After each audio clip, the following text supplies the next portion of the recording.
Chapter 286. I'll send you guys into the abyss. 1. Wang Xian looked ahead. The base under the lake spanned 3 to 4 kilometers. It was just like a small town with some poisonous plants planted around it.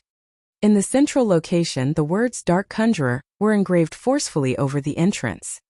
A blue light shimmered in the eyes of Wang Xian as he looked ahead of him. However, he spotted 2 humongous animals resting at the 2 sides of the entrance. 2 huge pythons over 14 to 15 meters lay to the left and right of the entrance. The pure black eyes of the anacondas emitted a soul-wrenching aura. When curled up, they were still 3 to 4 meters tall. Blood Python, Level 10. Extractable Dragon Energy. 15,432. 2 inborn realm blood pythons guarding the door. How extravagant. It seems like the Dark Conjurers are much stronger than the Flame Palace, Wang Xian thought to himself. As one of the top 2 assassin groups in the underworld, the strength of the Dark Conjurers was unquestionable. Wang Xian looked through the entrance and saw assassins living in different rooms. In this place there were all kinds of equipment. However, the people in it didn't show any emotions on their faces at all. Some assassins were raising different poisonous animals in their rooms while others were sitting cross-legged in their rooms and cultivating diligently. In the middle of the base there was a huge training ground. The training ground could be separated into 3 regions. In one of the regions, a group of teenagers were undergoing gruesome and bloody training. All of them looked younger than 20 years old. These teenagers had a savage demeanor. Clearly, they could no longer be seen as innocent teenagers.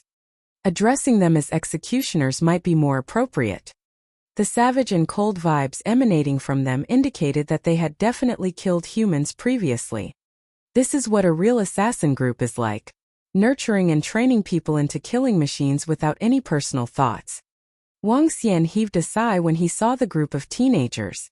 Everyone in this place had murderous and savage vibes surrounding them. Compared with Mo Yuan and the rest before they had become Dragonians, the differences were stark. No matter whether they were male or female, they were now all killing machines. Close to the middle of the base, there was a relatively large room. Wang Xian took a closer look and saw a group of elders in the room. There were a total of 6 elders. They stood in the room and were all looking towards a position above them. They are able to see what's happening above the lake from their room. Wang Xian was slightly shocked. The lake was 7 to 8 meters deep and wasn't exceptionally clear. Looking down from above the lake's surface, one wouldn't be able to tell what was below it. However, the Dark Conjurers were able to supervise the situation above the lake with another method. Clearly, the sudden arrival of a group of powerful forces had made them feel a little anxious. However, the few elders didn't show it on their faces. They were very confident about their base and were convinced that no one would find them here. Even if the group of experts were in the vicinity of the lake. The entire Dark Conjurer's base has more than 1,000 assassins and 6 inborn experts. Furthermore, there are countless poisonous animals and 2 inborn realm huge pythons guarding the entrance. Wang Xian squinted his eyes and explained to Mo Qinglong and the group about what he had seen. From now onwards, let's send them into the abyss.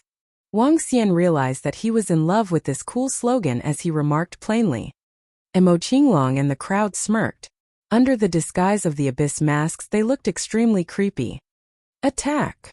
Moving off, Wang Xian shrouded his dragon power towards the 2 blood pythons. Mo Qinglong, Mo Yuan and the 7 Dragonians also struck as they dashed into the base of the Dark Conjurers. SSS. The moment Wang Xian stepped into the base of the Dark Conjurers, the 2 blood pythons lying at each side were instantly triggered. They stared coldly at Wang Xian with the blood-red pupils. I wouldn't want to kill you guys. Keeping you guys alive would be beneficial to me.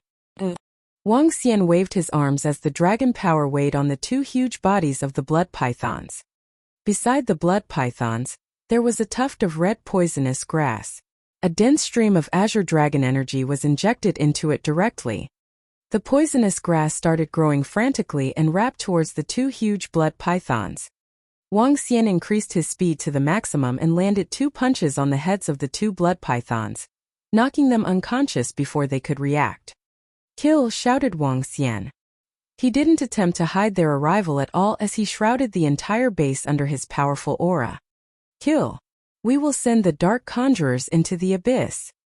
7 Dragonians let out a mechanical-like voice from behind their abyss masks, which resounded in the entire base of the dark conjurers. What's the matter? Stifling pressure and the cold voice spread to every corner of the dark conjurers' base. The upper management of the dark conjurers, who were observing the situation above the lake from the room in the central location, were taken aback and instantly turned gloomy. Someone has infiltrated our base. This is bad. Our base has been found. The 6 elders were shocked. Moving off, they jumped out from the room through the roof as they looked around them. 10 people. Over there. 10 people who are wearing the abyss masks. They seem to be the newly emerged assassins from the abyss. The 6 elders looked across and saw Wuxia and the crowd at the entrance. Instantly, their expressions turned solemn. I had not expected anyone to be able to infiltrate our base. They must die. 10 of them. Kill them immediately. The voice of 2 elders propagated throughout the entire Dark Conjurer base. The next instant, the entire Dark Conjurer's base seemed to have come alive. Assassins emerged from various rooms and corners of the base. Every one of them had bloodshot eyes and was staring at Wuxia and the group harshly as they emerged from their rooms. They jumped to the roof and looked down on the 10 people. Some poisonous animals also crawled rapidly out of the room. Poisonous snakes, scorpions, spiders, blood-red ants, and large centipedes. On the ground, poisonous gas shrouded the paths. An ordinary person would die instantly from just a sniff of it. On the roofs, over 1,000 assassins were in position. Wuxia and the group paused and stood in a single row in front of the entrance. The 7 Dragonians looked solemnly across all the assassins. Dark Conjurers had lots of experts, including 30 to 40 half-step to inborn experts. Moreover, these top-class experts specialized in killing and risking their lives. Any single one of these half-step to inborn experts would be at the pinnacle of the same level when placed in the outside world. Together with these poisonous animals, they were incomparably horrifying. The 6 elders moved like phantoms as they quickly made their way to the row of houses before the entrance. From above, they looked down coldly at Wuxia and the group.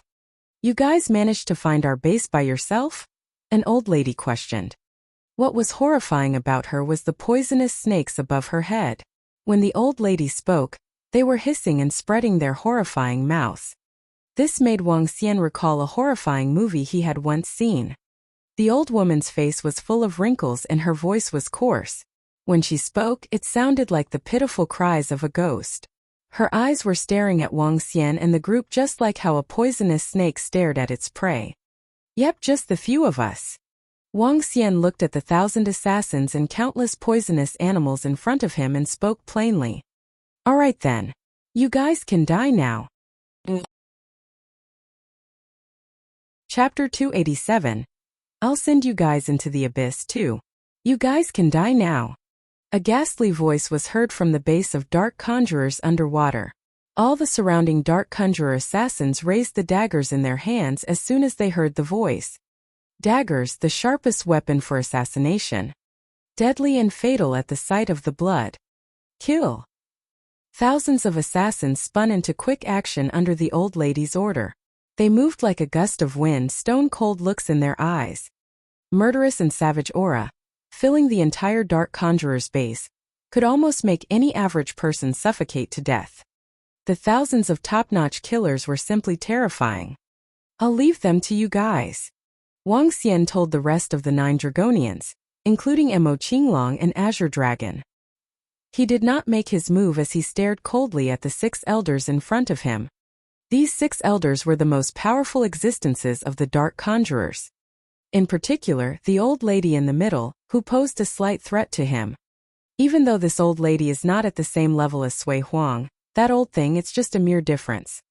Wuxia looked at the old lady and pondered to himself. Go to hell. You'll become the food of the Dark Conjurers for barging in.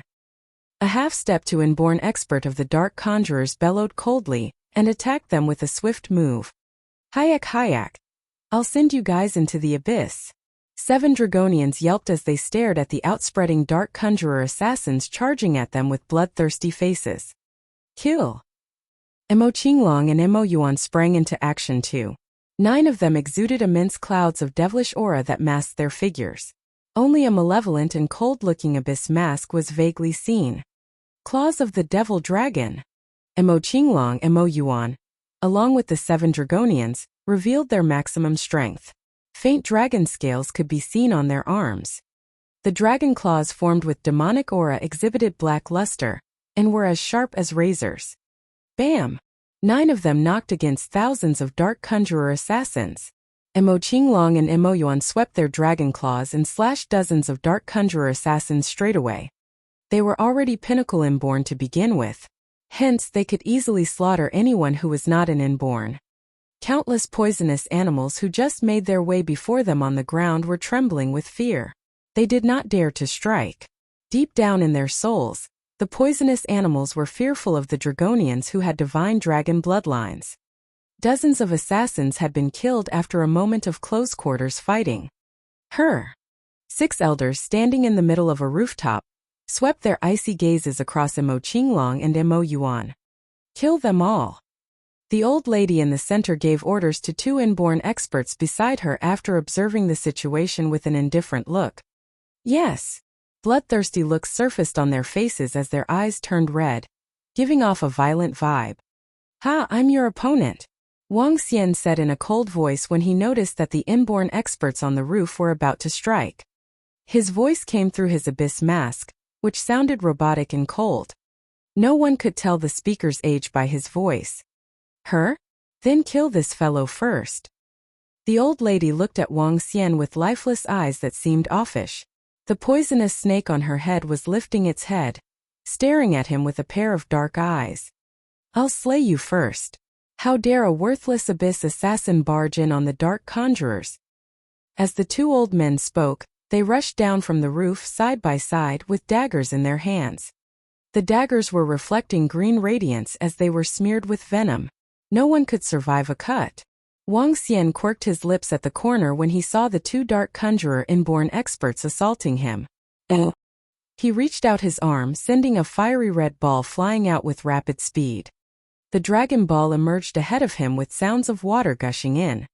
"Damn you!" Upon hearing the sound from the entrance, the old lady's expression changed. She grabbed the poisonous snakes on top of her head and hurled them at the entrance. Hiss! Only after they were being thrown out, one realized they were 3-headed poisonous snakes. It was terrifying looking with 3 heads sharing a body. The poisonous snakes exhibited imposing might as they opened their mouths and spurted out an ink-colored toxic mist. The toxic mist lingered around the entrance, blocking the incoming flux of the water. Wang Xian was not bothered by it at all. He looked disdainfully at the 2 inborn experts who darted towards him. Boom! The dragon ball suddenly exploded into flames, encompassing the 2 inborn experts immediately. What a strong flame bead! The 2 dark conjurer inborn experts were appalled. They dodged to the side swiftly. Roar! At this time, a soft dragon roar was heard coming out of the dragon ball. Soon after, 2 dark conjurer inborn experts watched in disbelief as daunting dragon claws emerged from the dragon ball. The dragon claws seemed to be solid, formed out of magma. Drops of magma seemed to be dripping from them. Boom! They came down and attempted to claw at the 2 dark conjurer inborn experts' heads. The solid claws were about a half-meter in size each, giving off scorching temperature. 2 of them were aghast with a drastic change in their expressions as they quickly raised their daggers to block them. Ka. However, the sound of something breaking was heard when the solid dragon claws tore them with daunting might and temperature. Ah! 2 painful shrieks were heard, and the 2 dark conjurer experts turned into liquid as soon as the dragon claws struck them. The dragon ball jerked gently as it slowly formed a head, body, and tail of a dragon before Wang Xian. The fire divine dragon was even more realistic than the one during the fight with Flame Palace. Its mightiness was stronger after absorbing the spiritual flame ball and body refining spiritual flame ball. It was almost a level 11. What? A fire divine dragon, 7 meters long, had appeared in front of the dark conjurer experts and killed their 2 inborn experts in a split second. All 4 dark conjurer experts on the roof had dreadful looks instantly. How can this divine dragon be possible? Radiance flickered in their eyes as they warily watched the fire divine dragon that hovered in the air above Wuxia. The divine dragon seemed to be a living dragon. They could not have believed it was transformed from a flame bead if they had not seen it with their own eyes. Gujiji. Hiss. All the poisonous animals were lying on the floor in the base of the dark conjurers. Some of them even tried to flee to the distance in horror as they lost all their fighting spirit. All the dark conjurer assassins in the base were taken aback with a tint of shock flashing across their inhospitable faces. Today we'll send dark conjurers into the abyss. Wuxia stood there and spoke to the 4 dark conjurer experts with an emotionless voice. Abyss assassins caught me by surprise. I wonder, how did we offend you guys? The old lady on the roof squinted her eyes into lines just like snakes. The dark conjurers killed 2 of our people. So the entire dark conjurers must be annihilated. Chapter 288. I'll send you guys into the abyss 3. You are really brazen. The old lady stared intensely at Wuxia and said with her coarse voice. She looked to the Inferno Divine Dragon but wasn't flustered at all. It's still an inborn realm existence after all. Today I'll destroy it. After which, I'll make you into a puppet. The old lady shook her head as she said. She had a rather long neck that made her look rather creepy. Kill him, the old lady said casually. The moment she gave her orders, all the people on the roof disappeared from sight. Kill. The other 3 men didn't hesitate at all. They had 100% confidence in the strength of the old lady. You are also an inborn realm existence. Within Wuxia's vision, the old lady had appeared above him, carrying 2 daggers made of bones in her hands. Her speed was astonishingly fast and her strength wasn't something that Imo Qinglong could match. However, she was still just an inborn level expert. If one was considering her cultivation realm, she was probably at the half-step to Dan realm. Wuxia lifted his head slightly, and the Inferno Divine Dragon above his head did the same. Rumble. A stream of dragon flames spewed forward. What a strong spiritual animal, the coarse voice sounded from the void space. A faint shadow shimmered and appeared 3 meters ahead of Wuxia creepily. How quick! Wuxia commented plainly about the old lady. The moment the old lady charged towards him with the 2 bone daggers, the tail of the Inferno Divine Dragon swept towards her. Rumble. The old lady sank the 2 bone daggers on the tail of the Inferno Divine Dragon. However, she was still knocked back several steps. Shock gleamed in her eyes as she turned solemn. Let me hold this spiritual animal back while you go and kill him. This spiritual animal requires his manipulation to move. The old lady quickly noticed the crux of the situation. She deduced that the Inferno Divine Dragon was a dead thing after all, and required the manipulation of a human. Just as she had expected, the Inferno Divine Dragon required Wuxia to control it. Wuxia smirked and looked towards the old lady and 3 inborn experts from the dark conjurers attacking him. Use all your trump cards, the old lady added plainly. She extended her hands and stroked her hair, which was tied up. Her hair was long and could almost reach the floor. When she released the knot, her hair turned completely green. Although having green hair was a hilarious idea, the old lady in front of him at this moment was definitely frightening. Her hair was green and was even emitting a faint green mist. Every strand of her hair was like a poisonous snake as it stood up. Her hair pointed directly at where Wuxia and the Inferno Divine Dragon were at, and it swayed. A green tinge of light was cast on the old lady's face due to her hair. This made her look just like a vengeful spirit. The other 3 inborn experts from the dark conjurers took out small bottles, gritted their teeth and poured the contents into their mouths. Gulp, gulp, gulp. A nauseating voice sounded from them. The 3 experts looked ferocious and emitted strong decadent vibes from their bodies. It was as though they had transformed from a human into a rotting corpse. They wouldn't feel pain but would have a substantial increase in defense and potency of attacks. Arg! I'm going to bite you into pieces. The 3 experts from the dark conjurers seemed to be in intense pain in exchange for the horrifying strength from their rotting bodies. Haha. This is interesting. Wang Xian looked enthusiastically at the old lady and 3 experts. The 4 people had increased their strength to a horrifying level by using creepy methods. Even Mo Qinglong wouldn't be a match for any single one of them. Wang Xian laughed loudly and opened his mouth. Roar! The Inferno Divine Dragon flew above Wang Xian before turning into the Dragon Ball and returning to Wang Xian's stomach. After which, Wang Xian stretched his body a little. Rumble! At this moment, a 1-meter-long divine dragon circled around Wang Xian constantly. In the end, the divine dragon rested its head on Wang Xian's shoulder. Let's fight! Taking off, Wang Xian revealed an arrogant and unyielding expression. This was the first time he was able to fight without worries with all he had in his human form. I'll let you bring along your assassins from the abyss to hell. The old lady attacked Wang Xian like a poisonous snake. The 3 experts from the Dark Conjurers with decadent vibes also attacked at the same time. I'm the Dragon King. Now die. Wang Xian threw his claws forward.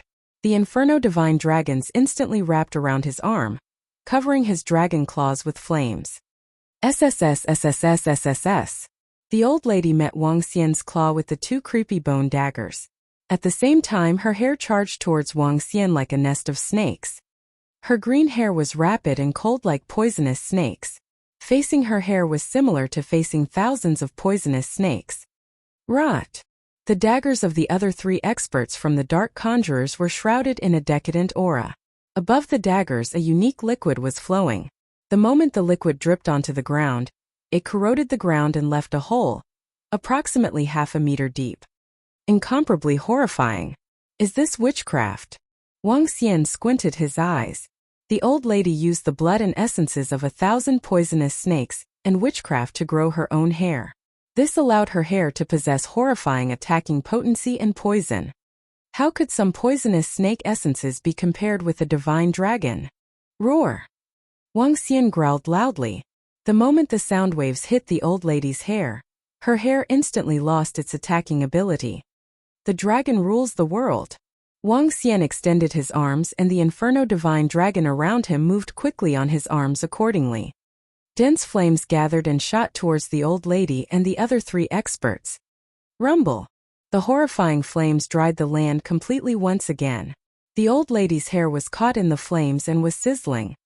Horrifying cries that resembled the cries of 100 ghosts sounded from the head of the old lady. Bam! Bam! Bam! The old lady and the 3 experts from the Dark Conjurers were sent crashing back directly. Rumble! Wang Xian waved his arm once again. Scorching hot flames immediately swept towards their bodies. Art! When the flames landed on them, they cried pitifully. It was as though they were being corroded by acid. So powerful. How can you be so powerful? Have you reached the Dan realm? No, it can't be. The old lady looked savage.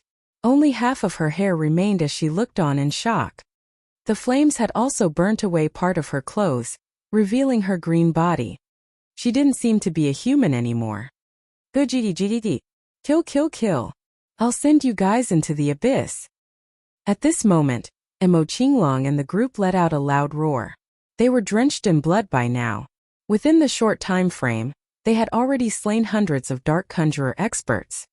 If it wasn't for the fact that they had the bloodline of the Divine Dragon, even Mo Qinglong and Mo Yuan would have died under the besiegement of the crowd of experts from the Dark Conjurers. You want to annihilate the Dark Conjurers? Let me tell you this. Even a sacred sect wouldn't be able to do so.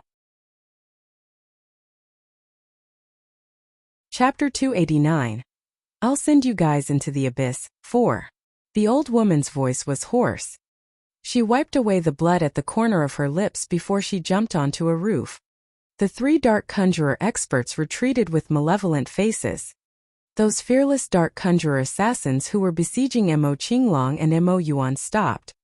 All of them moved back uniformly with their usual coldness in their eyes. There was no fear in them. Why? Trying to escape?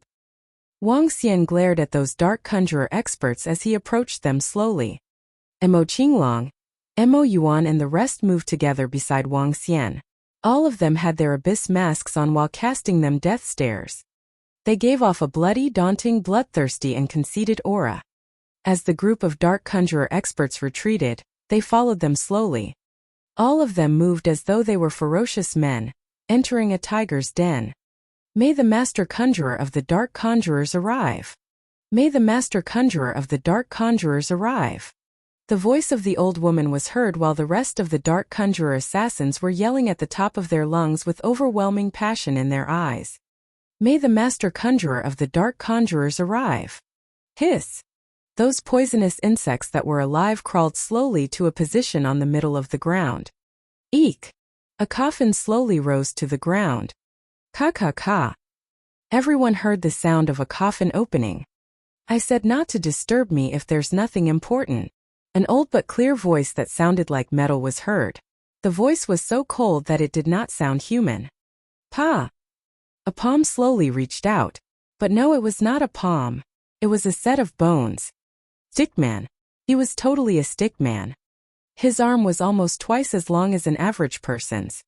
A black layer of skin wrapped around its bones. Master Conjurer, please exterminate the enemies for us. The old woman immediately knelt down. Master Conjurer, please exterminate the enemies for us. All the surrounding dark conjurer assassins knelt and shouted loudly. Someone broke into our base? Just kill them off then. The old and clear voice was heard again. Soon after, a figure slowly stood up. A bony old man rose from the coffin without any flesh and blood on him. His eyes were protruding out, and his mouth could not cover his teeth. No vitality could be observed from him. However, this old man that was left with an almost skeletal body turned to look at Wang Xian and the rest. Kill them. The old man was slow in all his reactions as he had been in his sleep for an unknown period. He only managed to spit out 2 words softly. Yet, he disappeared as soon as he finished those 2 words. Someone who is as strong as Sui Huang. Wang Xian drew a deep breath at the sudden sight of a coffin that rose from the ground. His pupils narrowed as an old man came into his line of sight in a split second. Master Conjurer, please kill them all. They have killed many of our members.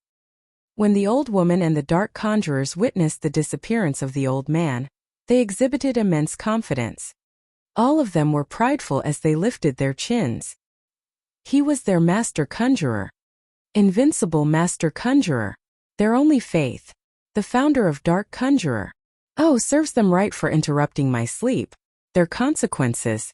Let them forever rest in their sleep. The ancient and aloof voice cut the air. All the dark conjurers' eyes had fires burning fervently in them. They could not take their passionate eyes away as they watched the master conjurer annihilating their enemies. The scrawny old man's eyes were cloudy as though he was unawakened. Yet his speed and prowess were terrifying. While his voice still lingered in the air, the master conjurer was already standing beside Wang Xian. He raised his palm and aimed for Wang Xian's neck. Rough and straightforward with a speed that none of the inborn experts could match up with. Invincible posture. Overlooking stance. He had it all. Pa! Yet Wang Xian raised his arm and contacted with the old man's arm just when every dark conjurer thought their master conjurer could easily squeeze him to death. You shouldn't come out of your coffin again, and act cocky, especially in front of me. Wang Xian's indifferent voice resounded in the entire dark conjurer's base. What? All the dark conjurer assassins were shocked to see this. That abyss masked man had blocked the assault of their master conjurer. But that was their master conjurer. Even in the beginning when they were taken out by the other party, all of the dark conjurers were almost certain they could win when the master conjurer was summoned. They had no doubt that there were no enemies that the master conjurer could not eradicate. They stared at that arm that had collided with the arm of master conjurer. No, that could not be called an arm. That was a monster's arm that seemed like some kind of dragon's claw. You're the first person that has forced me to display my full prowess in human form. Wang Xian stared at the skinny old man. At the same time, his arm had already turned into a complete dragon claw. The fleshy dragon claws were not transformed from the Dragon Ball. It was part of his divine dragon's body. You! The protruding eyes of the master conjurer regained clear vision as a tint of surprise was revealed in them. Are you surprised? As Wang Xian spoke, another arm began to transform into part of the dragon. Slowly he stretched out his other arm. I did not expect I would meet another expert at the same level. The master conjurer had already regained his clear vision with flesh and blood recovering creepily on his body. He jerked his arm, exuding murderous aura. You're still weaker than me. Both Wang Xian's arms had turned into dragon claws that were about a meter long. He grabbed both of the master conjurer's arms easily. Terror was flashing in master conjurer's eyes. Just now he had tried to struggle away with his full might, but he could not move a single inch. This struck fear into him. How was this possible? Since you don't want to stay underground, I'll send you to heaven. Wang Xian scorned even though the old man was in Dan realm. However, his strength and body condition were the weakest in the Dan realm. How could such a fellow like him dare to crawl out of the coffin and boast that he could destroy him? Wang Xian raised his dragon claws slowly. No! Sensing that he was in complete confinement, the master conjurer panicked. He lost all of his calm, relaxed, and casual look. Bam! A dragon claw was brought down from the top, sweeping up daunting earth-shattering power that hit the master conjurer. Instantly, his body and bones were crushed. Boom! His body was sent flying in the air. The master conjurer no longer made any sound. Ka. At this time, the unique glass on the top cracked and gave way as the master conjurer continued to fly up into the sky. This no way! The husky voice of the old woman sounded petrified as she looked on in disbelief. The dark conjurer assassins around looked up, as they were surprised and fearful. Their faith, the founder of the dark conjurers, was sent flying off. This time, they were all in a total panic as fear loomed over them. Chapter 290. I'll send you guys into the abyss 5. As the creator and strongest expert in the dark conjurers, the master conjurer had not fought for a long time. However, the invincible image of the master conjurer was vividly etched into their minds. He was their god in their belief. Just a while ago, they were at peace and confident to see the master conjurer stepping out from his coffin. As long as the master conjurer was around, the dark conjurers wouldn't face any grave dangers. In their eyes, the master conjurer could kill many of their enemies in a single strike, even if the enemies might seem very powerful. However, what really happened greatly tilted their long-held beliefs. They looked in shock and horror at that abyss assassin whose hand had turned into a monster claw. Is this his true strength? He didn't even utilize his full strength previously. An expert from the dark conjurers shivered and his eyes were filled with horror. His rotting body was gradually leaking fresh blood after having consumed the drug previously. No, this can't be possible. Our master conjurer won't lose. The old lady cried out in disbelief with her coarse voice. Defeat wasn't possible. Yet they had lost so completely. The master conjurer had just stepped out, said a few words, took some actions, and he was then defeated. It was as though the master conjurer was just a small existence that the assassin could crush easily. The stark differences made it hard for them to accept. Crack! Just as the old lady completed her words, the glass above them cracked slowly and the lake water gushed down on her head. It was as though fate was reminding her that the dark conjurers were finished. Kill them! Wang Xian's emotionless voice resounded within the dark conjurer's base once again. This time, they were really going to send you guys into the abyss. Oh, ha. I said that this heavenly hound belongs to our sacred soul sect. You guys are still thinking of snatching it from us? At this moment on the surface of the lake, the group of sacred soul sect experts and disciples had surrounded the heavenly hound. The heavenly hound stopped on the surface of the lake while barking indignantly. A middle-aged man from sacred soul sect stood beyond the encirclement. He looked down coldly at the several forces around and spoke. The surrounding martial artists felt indignant, but could only look helplessly at the crowd from the sacred soul sect. The heavenly hound had been tightly surrounded by them. Moreover, they were just first-class forces and wouldn't dare to snatch the items of sacred soul sect. If it were something that had no owner, they might still put up a fight and compete with the sacred soul sect. However, now that the sacred soul sect had surrounded the heavenly hound, it was equivalent to the sacred soul sect owning it. If they still tried to snatch it from them, it would be identical to going against the sacred soul sect. Sacred Soul Sect was a sacred sect with a deep history. It would require all other forces currently around to work together to have a shot against them. However, how could a heap of loose sand compete with a sacred sect? The disciples of Sacred Soul Sect looked cockily and coldly at the dozen-plus forces in front of them. The Heavenly Hound was their belonging now. Bam! At this moment, a loud explosion sounded from the bottom of the lake, following which a figure shot out and flew into the sky. The sudden appearance of this figure from the bottom of the lake gave everyone in Sacred Soul Sect a scare. Some Sacred Soul Sect disciples immediately dodged to the side. What's that? A human figure. Why would something charge out from the bottom of the lake? Everyone was baffled. The disciples of the Sacred Soul Sect and the experts from the dozen-plus forces were shocked to witness the sudden change. They seemed to have seen a human figure shoot out from the surface of the lake to a height of over 100 meters before falling heavily towards the surface of the lake. Everyone looked in shock at that figure. Bam! The figure sank into the lake once again, causing a huge splash. What's the situation? Is that a human? It can fly freely? Everyone looked on in shock. Charge! Capture the Heavenly Hound! At this moment, an old man shouted enthusiastically as his eyes lit up.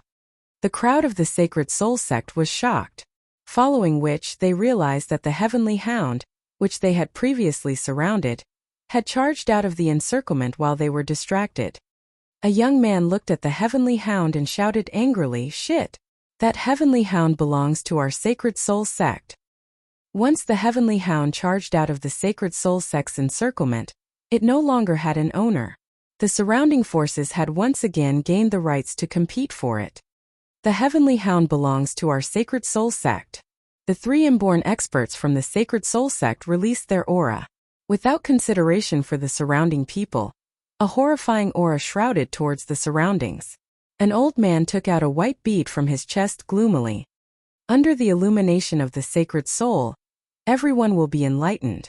Everyone will have to kneel down, mumbled the old man as the white sacred bead glowed in dazzling light. Carrying the light, he charged ahead of all the forces. With a haughty and cold look, he looked down on everyone as though he was passing judgment. Everyone, do not take a further step forward. The domineering voice of the old man sounded. The dazzling light shrouded an area of 100 meters. Within this space, what was left was just endless white. Even sunlight couldn't shine through it. What? Sacred Soul Bead. Shit, who would have expected the Sacred Soul Sect to have brought along the Sacred Soul Bead? Damn it. Although the Sacred Soul Bead isn't that powerful, it could still temporarily halt 4 to 5 inborn experts in the hands of an expert of the Sacred Soul Sect. The surrounding crowd looked indignant once again. They had not expected the Sacred Soul Sect to be hiding their strength all along. Once again they experienced how terrifying Sacred Soul Sect was. Unfathomable. Their trump card was something they could never match. Imbecile. If you still dare to run, I'll slaughter you. An inborn expert from Sacred Soul Sect looked furiously at the Heavenly Hound who was shrouded in strong aura. Run? You've got to ask if we, the Sacred Soul Sect, agree to it. The disciples of Sacred Soul Sect surrounded the Heavenly Hound once again and locked their eyes on it. Grr woof woof. The Heavenly Hound growled and stared furiously at the surrounding crowd. Haha. If we let you escape this time, our Sacred Soul Sect would let down the name of a sacred sect. You are just an imbecile. Don't even think about becoming a demon. The disciples of the Sacred Soul Sect stared harshly at the Heavenly Hound. Huff. Forget it. I give up. We can't possibly win against the Sacred Soul Sect.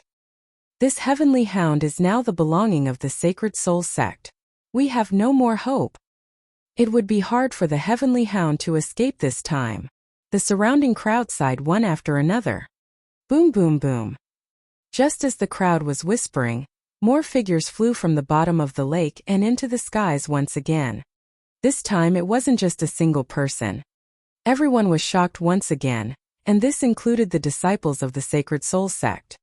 The crowd's attention fell on the human figures that were dashing out from the water surface. However, the location they came out from happened to be where the Heavenly Hound was.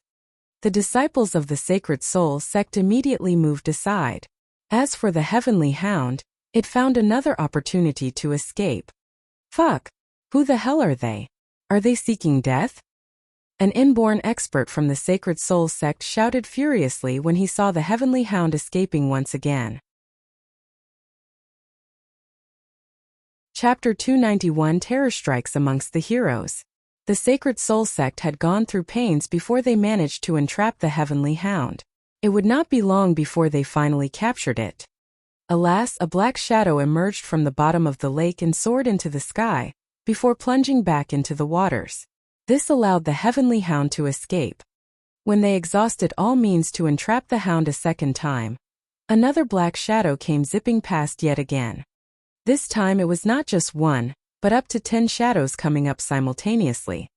This gave the Heavenly Hound another chance to escape. Members from the Sacred Soul sect were fuming in anger over the constant harassment. It was akin to offending the sect by tugging at the dragon's beard, to which the offender was courting death. An inborn expert of the sect glared coldly at the 10 who landed on the waters. As he did so, he scowled. How dare you antagonize the Sacred Soul sect time and again? You're courting death. The 10, each wearing a black mask from the abyss, looked grubby and possessed an air of bloodthirst. 10 masked fellows who cannot even show their faces. You've pushed the limits to our tolerance. Should you not come up with a perfect explanation, you'll sink in the lake forever. An elder warned. Holding the Sacred Soul bead in hand, the elder stared at the 10 masked men with a somber face. Upon hearing the commotion, Wuxia and Mo Qinglong, Mo Yuan and the 7 Dragonians frowned. Huh, they quipped, before looking in the direction of the Sacred Soul sect. A bunch of lawbreakers. Now take your masks off.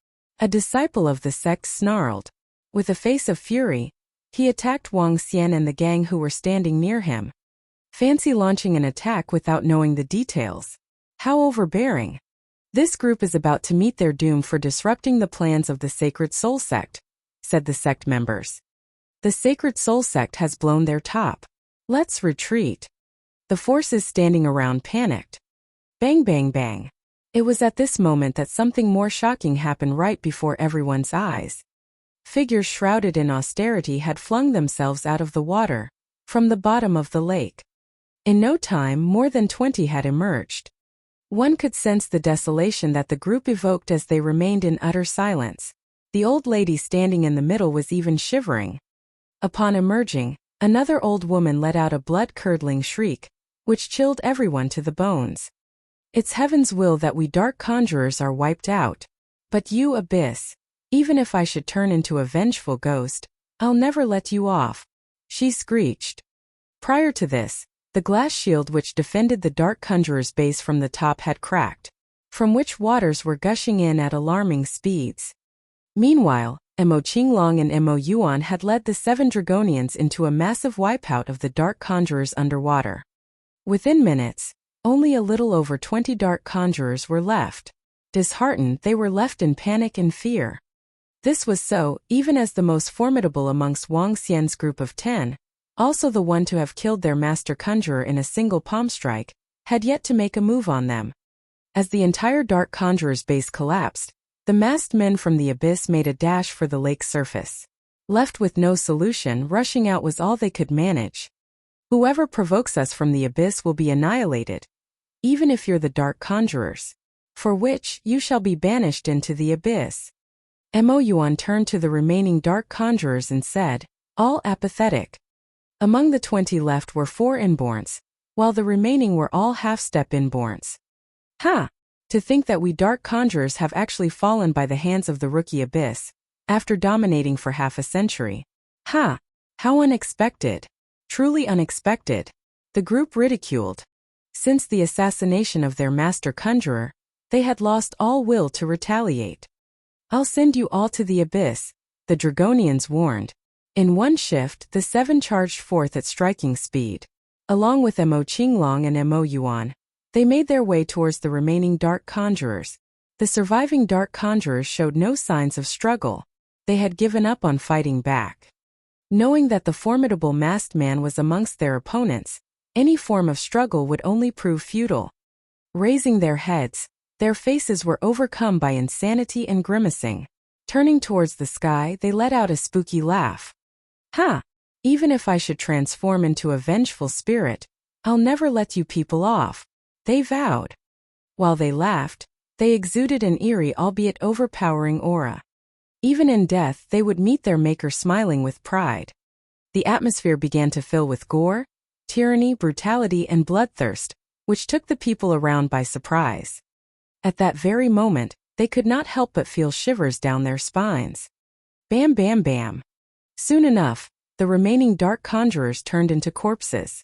As they dropped into the lake, their bodies gradually sunk to the bottom. What's the catch now? The crowd asked in shock as they looked on. This was abruptly followed by a group of experts emerging from the waters. It was the 10 masked men from the abyss. To think that those horrifying and tyrannical experts had been slaughtered by these masked men easily.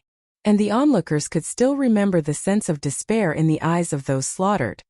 It was not a case of unwillingness, but rather the sense that it was no longer necessary for them to retaliate. They had felt unfit to put up a fight. All of this despite the fact that they had a group of 20, which included several inborn experts amongst other half-step inborns. Just what sort of experts are those masked men, to be able to force the surviving dark conjurers into giving up? At the thought, the inborn experts and disciples of the Sacred Soul sect could not help but gulp. As for those 20, the stance they displayed right before they perished was simply horrifying. It was more than what would be needed to wipe out all members of Sacred Soul sect present. Everyone began to look over in the direction of the 10 masked men.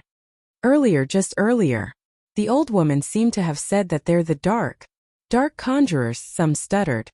That's right, those killed were the dark conjurers. Goodness, so the dark conjurers have been annihilated. Wiped out. Others chimed in. The dark conjurers have been destroyed. How could this be? They're the most formidable assassin group in the underworld. Even the sacred sects have found them hard to remove. A middle-aged elder squeaked. Meanwhile, the faces on everyone scrunched in utter disbelief, along with shock. The dark conjurers have been annihilated. Once again, everyone focused on the 10 masked men. I'll send you to the abyss. Aren't they the abyss who have just risen in fame within the underworld? One questioned. The abyss. The ones with the signature masks, and who will roar confidently before they kill. I'll send you to the abyss. It's them. It's got to be them. Another replied. To think that it's the abyss who've wiped out the dark conjurers. Goodness. Oh goodness. More chipped in. Frightening. How frightening. The rest commented. The rise of yet another threatening force in the underworld, the rest concluded. The multiple forces chirped as they looked at the 10 masked men. Overwhelmed by shock, their eyes gushed in fear. The annihilation of the dark conjurers was a feat even the sacred sect could not achieve. That is not filth on them. That's fresh blood. One of the inborn experts mumbled as he stared at the masked men. Even as an inborn expert himself, seeing the blood and gore on the 10 gave him chills. Did you say you're going to let us remain under this lake forever? Mo Qinglong asked. To which, he turned his head back briefly to look at the crowd from Sacred Soul sect. Blop blop blop. While he spoke, the base of the dark conjurers collapsed in complete destruction. The surface of the lake started to cave in, and as it did, the water started bubbling. Suddenly, dead bodies flushed out of the lake waters from the bottom. One by one, slow but steady. Just gazing over, one could spot corpses numbering in the thousands. Chapter 292, Invincible. You are going to let us remain under this lake forever. The voices from the 10 people who wore abyss masks sounded. The waters in the lake were in turmoil and bodies were moving in the lake. The scene was astonishing and everyone was shocked. All the people looked at the 10 men who wore abyss masks and couldn't help but gasp. Can it be that these 10 people have annihilated all the dark conjurers? I didn't expect the nest of the dark conjurers to be under a lake in the Dongling mountain range. What's more surprising is that they were annihilated by the abyss, who just emerged. Sacred Soul sect. What will they do? Continue to be domineering? Do they dare? the group of forces was discussing fervently. Eventually, their attention slowly fell in the direction of the Sacred Soul Sect. The disciples and experts of the Sacred Soul Sect were breaking out in cold sweat. Fear gleamed in their eyes. At this moment, they did not have the airs of a sacred sect or the dominance they had displayed towards all the other forces previously. Facing the 10 unknown experts who were able to destroy the Dark Conjurers, even those from the Sacred Soul Sect didn't dare to be brazen. At the thought of the 20-odd experts who were killed without putting up resistance, they felt a chill down their spines. There were 4 inborn experts and over 20 half-step to inborn experts among the group. The group was powerful enough to warrant special attention from the Sacred Soul Sect. Misunderstanding. It was just a misunderstanding. We were wrong previously. It's our mistake and we will leave immediately. The expression of one of the experts from the Sacred Soul Sect changed rapidly. He took a deep breath and bowed. Subsequently, the expert gestured to the disciples of the Sacred Soul Sect and left immediately. Wuxia watched them leave without saying a word. Damn, the Sacred Soul Sect left. That's equivalent to admitting defeat. What else did you expect? For them to fight these people? This is a group that can annihilate the Dark Conjurers. Even the Sacred Soul Sect needs to be careful when dealing with them. That's right. Even a sacred sect had a hard time dealing with Dark Conjurers previously. When the killing order from the Sacred Sect was issued, the entire Sacred Sect was activated to attack the Dark Conjurers. Even though the Dark Conjurers didn't dare to show themselves, 2 elders from the Sacred Sect were assassinated during the siege. The Sacred Soul Sect was still acting high and mighty previously. Right now, they can only admit defeat and even give up on the Heavenly Hound. I don't know if the Abyss has the strength that matches those of a sacred sect. The crowd looked at the Sacred Soul Sect who was leaving and then at the 10 people with the Abyss masks, and eventually the Heavenly Hound. The Heavenly Hound stood in the lake without moving as it was surrounded. It didn't dare to escape. It stood on the lake, licking its wounds and staring at its surroundings coldly. Come here. Wuxia shouted to the Heavenly Hound. He looked across the crowd before looking towards the Heavenly Hound, which was not far away. After which, he spread his dragon power over the Heavenly Hound. Woof woof. The Heavenly Hound let out a deep howl before looking at Wuxia fearfully. His intelligence has manifested. Wuxia looked joyously at the Heavenly Hound and revealed a smile. Woof. The Heavenly Hound barked again and walked slowly towards Wuxia. Not bad.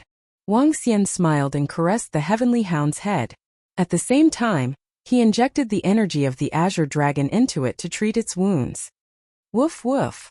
The Heavenly Hound stuck out its tongue and licked Wuxia's hand before rubbing its head against him. Damn. Comparing only makes one feel inferior.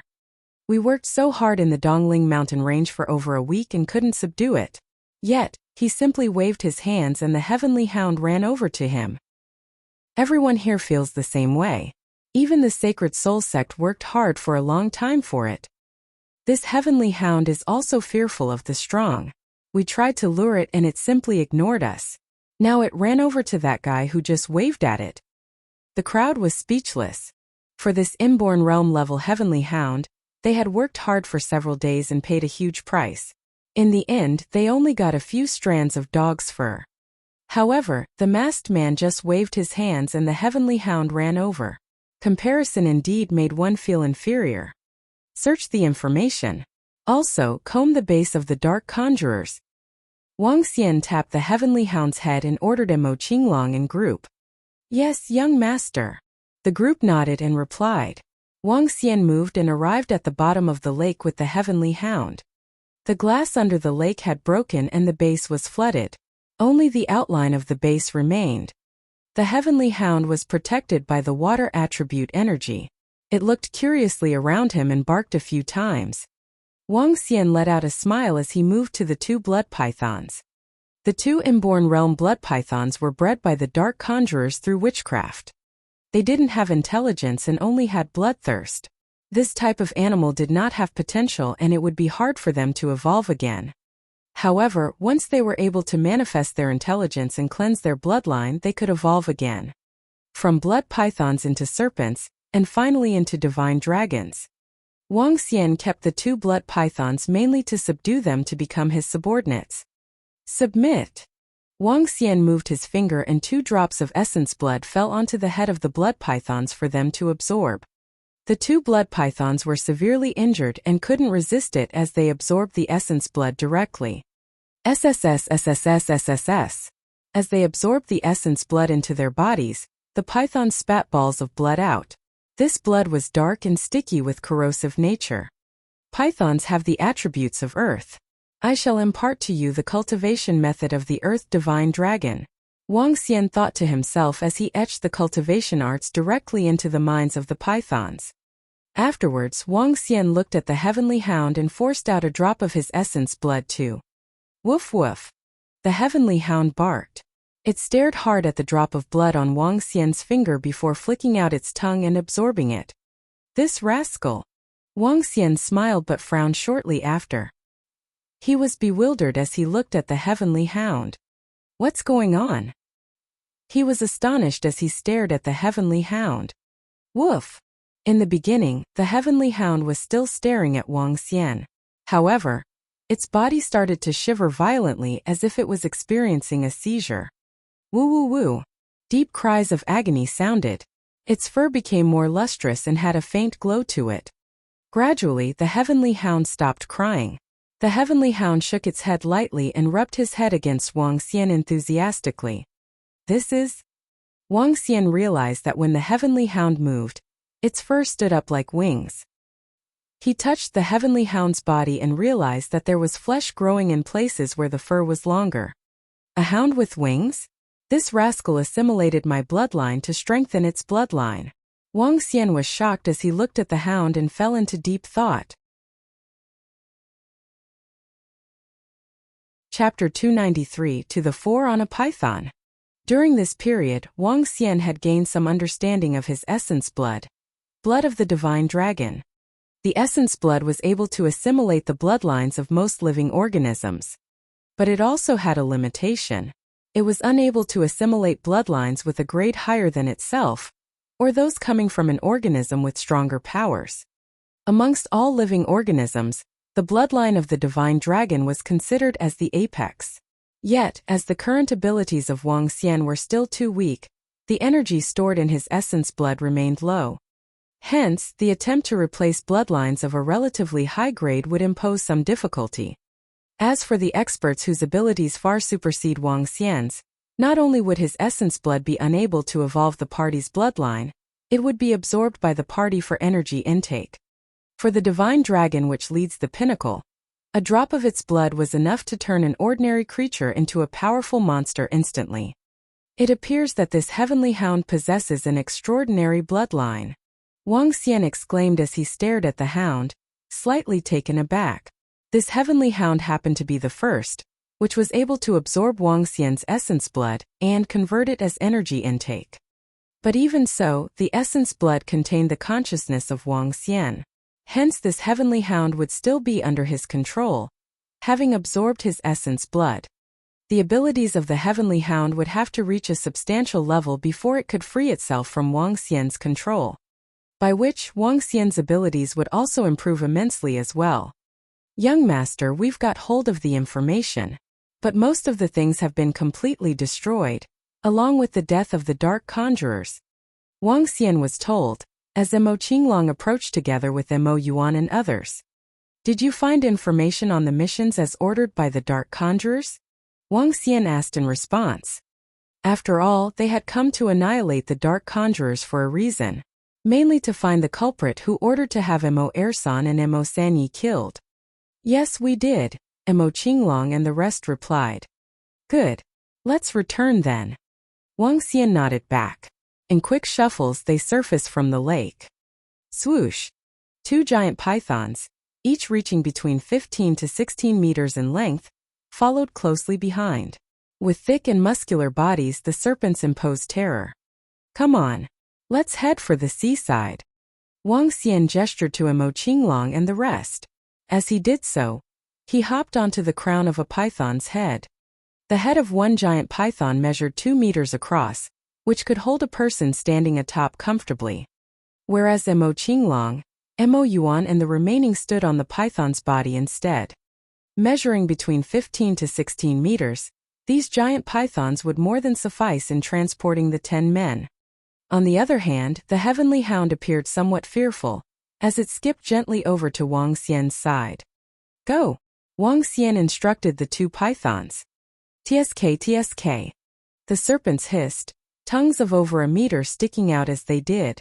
Nodding their heads in acknowledgement, they glided at charging speeds. By then, the troop forces who were previously at the lakeside had long gone. There was no one in sight. The giant pythons were no less imposing in size even as they glided amidst vast mountains. Bringing down trees 7 to 8 meters in height, they eventually went past mountains and across rivers. And they continued surging forward in an imposing strike. Impressive yet domineering all at once. Meanwhile, disciples of the various forces who had just left chatted casually as they walked on the mountain. Sigh. It would have been great if only we'd gotten hold of the heavenly hound. Imagine riding on it for leisure. How impressive would that be? One imagined. Oh, you riding the heavenly hound? Ha! Why don't you check on your powers? Even if it was captured, do you think a heavenly hound of the inborn level would allow itself to be ridden at will? Even if an inborn expert wished to have a ride, the hound may not concede to it. Another retorted. Then should I wait for the heavenly hound to give birth, and ride on one of the puppies after raising it myself? Ha ha! The former teased. Oh.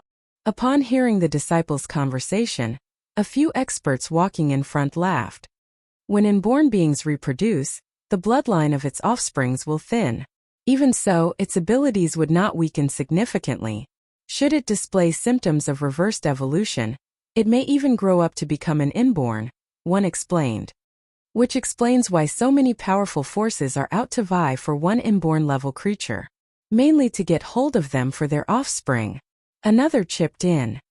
But inborn beings possess an innate arrogance. Unless one has been raised from youth, it would be very tough for anyone who wishes to ride on one. A third added. Boom boom. The elders had just finished, when a series of sounds echoed from a distance behind them. It sounded horrifying, as though a tank had bulldozed past the grounds and was charging towards them. Watch out, an expert amongst the sects warned. His forehead trickled cold sweat as he sensed the force of terror coming for them. Out of the way, quick! Out of the way! The crowd shouted. They spun around and looked behind with vigilance. Just then, two gigantic creatures appeared. Crowned with hideous heads and creepy eyes, they stuck out barn-red tongues from their wide mouths. Goodness! A female disciple cried out. She looked on eyes wide. With a stupefied face she yelled, Up there! There are people up there! Giant pythons! Terrifying giants! Out to trample everything! Some of her fellows lamented. This is unbelievable, more said. The abyss. It's the abyss. And the heavenly hound, they continued.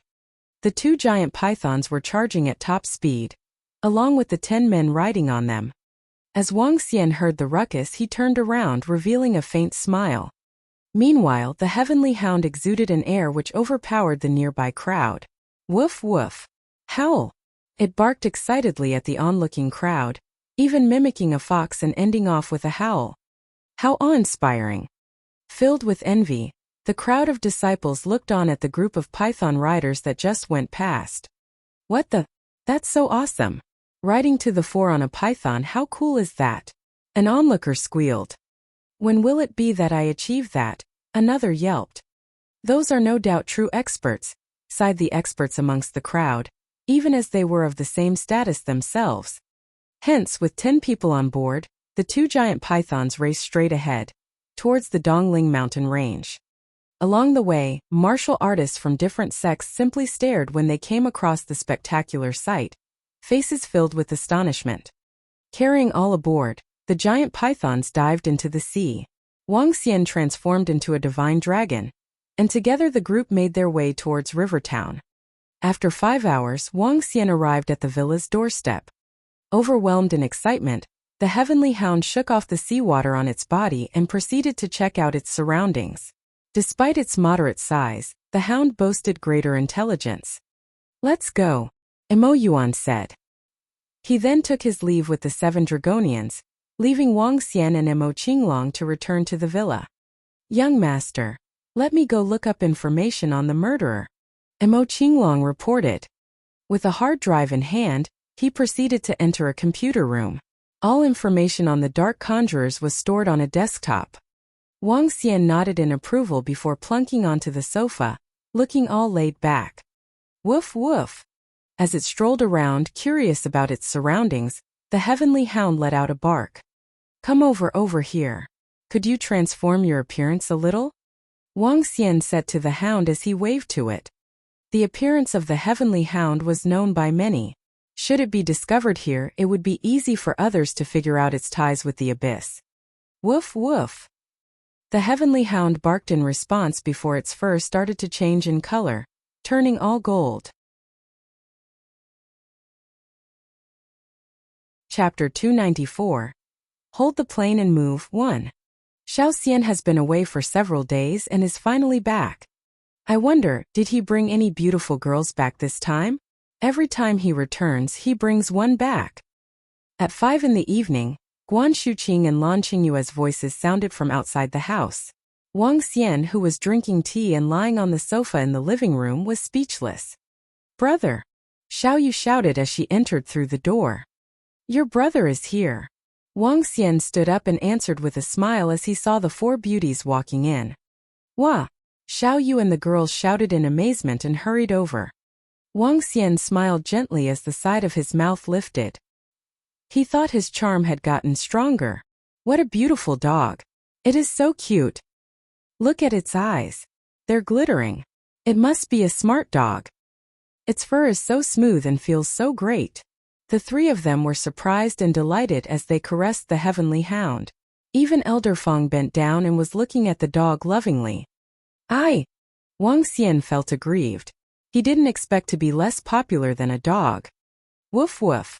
Heavenly hound barked twice and squinted its eyes. It remained stationary and allowed the girls to touch him. Cough cough. Did you guys miss me? Wang Xian coughed as he squeezed out a smile. Hehe. Brother. You have been running around every day. It's great that you still know to come back. Perhaps the world outside is much more exciting. Xiao Yu and Guan Shuqing mocked at him. Wang Xian laughed it off and said, I went out to settle some things. Look at this big family. I need to work hard to feed all of you. TSK, excuses. Although Guan Shuqing and Lan Qingyue were still mocking and grumbling about him, it was clear that they had missed him after not seeing him for several days. The group sat on the sofa and chatted. My dear disciple, has school ended? Soon the voice of Sui Huang came from outside, after which the group saw him walking in with Xiao Ran. Master! Guan Shuqing greeted with a bright smile. Oh, brother Wang Xian is back. Sui Huang greeted Wang Xian when he saw him. Sui Huang had a bright smile on his face. Yeah, Wang Xian replied with a nod. Master! Xiao Ran greeted and walked over joyously. At this moment, Sui Huang was shocked to see the heavenly hound lying in a corner. Hey brother, it seems like you got something good on this trip? Inborn Realm Heavenly Hound has only appeared once in history. He stared at the heavenly hound and spoke with a smile. Woof woof. The heavenly hound barked at him ferociously when it heard his words. It was apparent that the heavenly hound, who had intelligence, disliked what the Sui Huang had said. I was just lucky. Wang Xian replied with a smile. Xiao Yu and the group were shocked as they looked at the heavenly hound. Their eyes widened as they asked, this dog is an inborn realm existence. Yes. Wang Xian smiled and replied with a nod. He then looked at Xiao Yu and Guan Shuqing and said, the dog is an inborn realm existence and I won't be giving it to you guys. Instead, I will give it to Qingyue and let the heavenly hound stay by her side. At this point, Xiao Yu's strength was considerably good. As for Guan Shuqing, she had Sui Huang with her and thus wouldn't be in any danger. As for Lan Qingyue, even though her 8 extraordinary meridians were cleared, she was still rather weak. Having the heavenly hound to protect her would make Wang Xian feel more assured. Is it true? Lan Qingyue was ecstatic when she heard Wang Xian. She looked at Wang Xian with affectionate eyes. Of course. Wang Xian smiled. Xiao Yu and Guan Shuqing both smiled and didn't say anything. Among the three of them, only Lan Qingyue needed to be protected. That's great. What's its name? Heavenly Hound isn't a good name. I will call it Tian Tian. Hee. Not bad, not bad. Lan Qingyue walked beside the Heavenly Hound happily and started rubbing its head. She was overjoyed. Oh yes, disciple. Now that brother Wang Xian is here, could you go to the capital with me? Asked Sui Huang. The objective of going to the capital was to hold the disciple acceptance ceremony for the Sui family. As a family with a deep history, taking in a disciple was a matter of importance. The ceremony was also seen as extremely important. It was especially so for someone of Sui Huang's level. At the same time, this would be a significant event for the Sui family. The strongest man in the Sui family would be taking in his last disciple. Seeing Guan Shuqing looking at him, Wang Xian nodded in agreement. Since Sui Huang would like to have a disciple acceptance ceremony, he had no qualms with it. I will go with you when the time arrives, said Wang Xian. He looked at Xiao Yu and Lan Qingyue who were at the side and asked, do you all want to go to Shangjing to have fun for a few days? That would be great. That was what we are thinking too. Xiao Yu and Lan Qingyue nodded in agreement immediately. They had smiles written all over their faces. All right, old Sui, when will we go over? Wang Xian asked with a smile. Tomorrow? I have chosen an auspicious time and date. Let's head to Shangjing first, replied Sui Huang with a bright smile. All right. In that case, we will set off tomorrow morning. I haven't been to Shangjing before. Let's enjoy ourselves in the capital, said Wang Xian while nodding his head. Haha. In the capital you guys can play all you want. That's my territory and everyone will have to show me some respect. Xiao Qing. As my disciple, you can do whatever you wish in Shangjing, Sui Huang said with dominance. He looked at Wang Xian and lifted his head slightly. It's about time he showed this rascal what he was capable of. The group was conversing happily as Wang Xian brought Xiao Ran to the side to assess his strength. To his astonishment, Xiao Ran had reached level 8 martial artist over this period of time. That was an astonishing pace. However, when he heard that all the spiritual medicine was used by Sui Huang, he felt a little speechless. As an alchemist, Sui Huang had made use of elixir pills to help Xiao Ran and Guan Shuqing improve their level. This old man still has his own methods. Wang Xian was glad. Even he could not improve a person's strength this rapidly. Oh. The next day morning, Wang Xian, Guan Shuqing, Xiao Yu and Lan Qingyue followed Sui Huang to the capital. The ceremony will be held tomorrow. Xiao Qing, you should get ready. The process is simple and is mainly to announce to the rest that I'll be taking a disciple. When you reach Shangjing today, you can enjoy yourself as you want. There are a lot of interesting places in Shangjing. Sui Huang happily lay down on his seat in the plain as he smiled and spoke to Guan Shuqing. He was glad to be able to take a disciple like her. Finally, he had someone to pass his skills down to. This was also a form of insurance for his Sui family. Yes, master. Guan Shuqing smiled and answered. The distance between Rivertown and Shangjing wasn't far. It would just take 2 hours by plane. Boom! However, when the plane was approaching the Shangjing airport, a loud explosion erupted. Chapter 295. Hold the plane and move too. Boom! DDD. Wang Xian and the gang were lying down, taking a rest on the plane when a buzzing sound was heard unexpectedly. Soon after, the emergency alarm went off on the plane. What's going on? What happened? What happened? Why did the alarm go off suddenly? Did we meet with some extreme weather? The passengers stood up immediately, looking panicky as they asked the air stewardess beside them as loud as they could. Fasten your seatbelt. Please fasten your seatbelt and stay calm. There was slight anxiety in her eyes, but she calmed herself down and yelped at the top of her lungs. Bam bam bam. Ah! At this time a louder grinding sound was heard while the plane rocked twice again. Please fasten your seatbelts. We're in an emergency situation, and we're in the midst of resolving it. All passengers, please stay calm. Just then the entire plane was filled with the voice of the flight attendants. Hurry, stop them now. At the same time, 4 to 5 security personnel on the plane sprinted past Wang Xian and the gang's seats, looking appalled. What's the matter, hijacking? Or?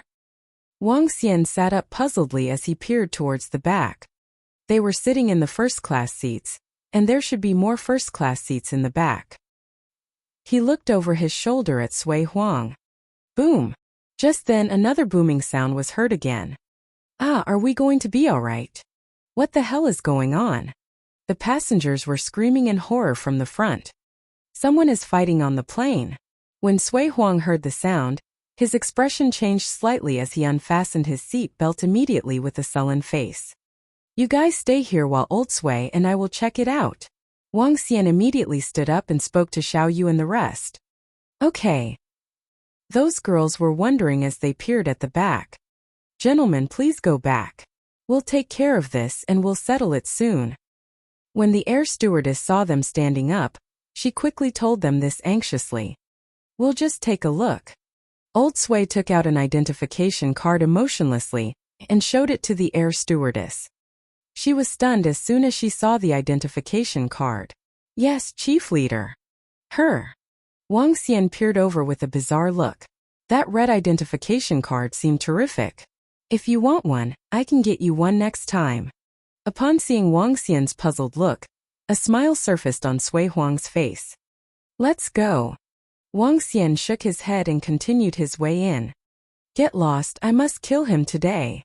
When they arrived at another first-class cabin, a figure suddenly flew over. There was no change in Wang Xian's expression. He even reached out to catch the security personnel who spat out blood from his mouth. Thinking of killing me?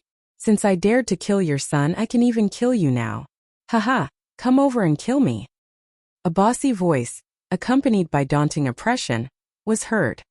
Ah! Another pain shriek was heard. Boom! Another loud bang was heard, sending the entire plane rocking violently. An air stewardess even stumbled to the side. There was a slight change in Sui Huang's expression. When the two of them went in, they realized 2 experts were fighting on the plane. The entire first-class cabin was in a disastrous state. 2 commoners were knocked down on the floor at the side with their faces covered in blood. No one was sure if they were dead or alive. The security personnel on the plane were all lying on the floor. There were another 7 to 8 men around the 2 experts confronting each other. On one side of the plane, a strong gust of wind was entering through 2 fist-sized holes. It was looking the worst in the cockpit. Both the pilot and the co-pilot were flying the plane in extreme fear. Boom! As they entered, the 2 inborn experts started another round of intense fighting again. Ka. The plane could not take the magnitude of the power exhibited by 2 inborn experts. As such, the hole began to tear even wider. It became a 2.5-meter wide hole with strong wind rushing in, causing the entire plane to shake violently. Back in the cockpit, several flight attendants fell to the ground. The mightiness of an inborn expert was not something an average person could withstand. Stop it!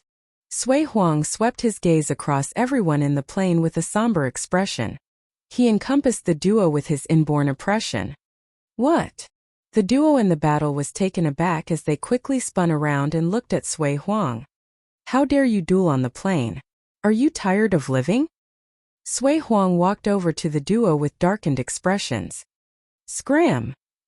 One of the middle-aged men bellowed at Sui Huang with bloodshot eyes. Soon after, he turned to another middle-aged man. If I'm going to die today, I'll make sure to drag you down along with me. You alone? Trying to drag me with you? Since you struck on the plane this time, you're doomed. Another skinny middle-aged man quirked his lips and looked at him soberly. You struck too. Even if I cannot kill you, you'll die too. So long as you're dead, my revenge is made. The middle-aged man said as he revealed a bitter smile on his face. A blood feud they had. My dad will not die. You'll die a horrible death instead. This trivial matter can be easily taken care of by the Feng family. Haha. The other middle-aged man did not reply, but a young man with a conceited look behind him spoke. Xiao Jing, he's a dying man. Ignore him. An old man spoke nonchalantly behind that skinny middle-aged man. Beside him stood another 2 elders. 3 of them turned and looked at Sui Huang. Haha, fine. I'll not mind a lunatic. If you continue, the entire plane is going down. Then I'll advise you to commit suicide by jumping off the plane. The skinny middle-aged man nodded with a smile as he stared at the middle-aged man in front of him without fear. Old Sui, I thought you were cocky? Why is everyone ignoring you? Wang Xian swept his gaze across the group of people. The 2 middle-aged men in a duel were inborn experts. 3 old men behind the skinny middle-aged man were also inborn experts. I only returned to Shangjing twice or thrice in 20 years. Many people have forgotten about me. Eyes turned cold. Sui Huang had not displayed his full mightiness just now because he was afraid he might affect the electronic equipment in the aircraft. He slowly swept his gaze across the skinny middle-aged man and his gang. Feng family of Shangjing. I have heard of it before. I'll deal with this lad. But the rest of you deserve to die. Sui Huang looked at the 5 of them and spoke slowly. He had announced their sanctions immediately. After Sui Huang finished his sentence, the skinny middle-aged man turned to Sui Huang and said, "Her? Old fogey." Before he could finish his words, Sui Huang extended out his arm. 5 fiery palms immediately reached out and grabbed the skinny middle-aged man and the rest of the people behind him. For a long time, no one has dared to call me Sui Huang that.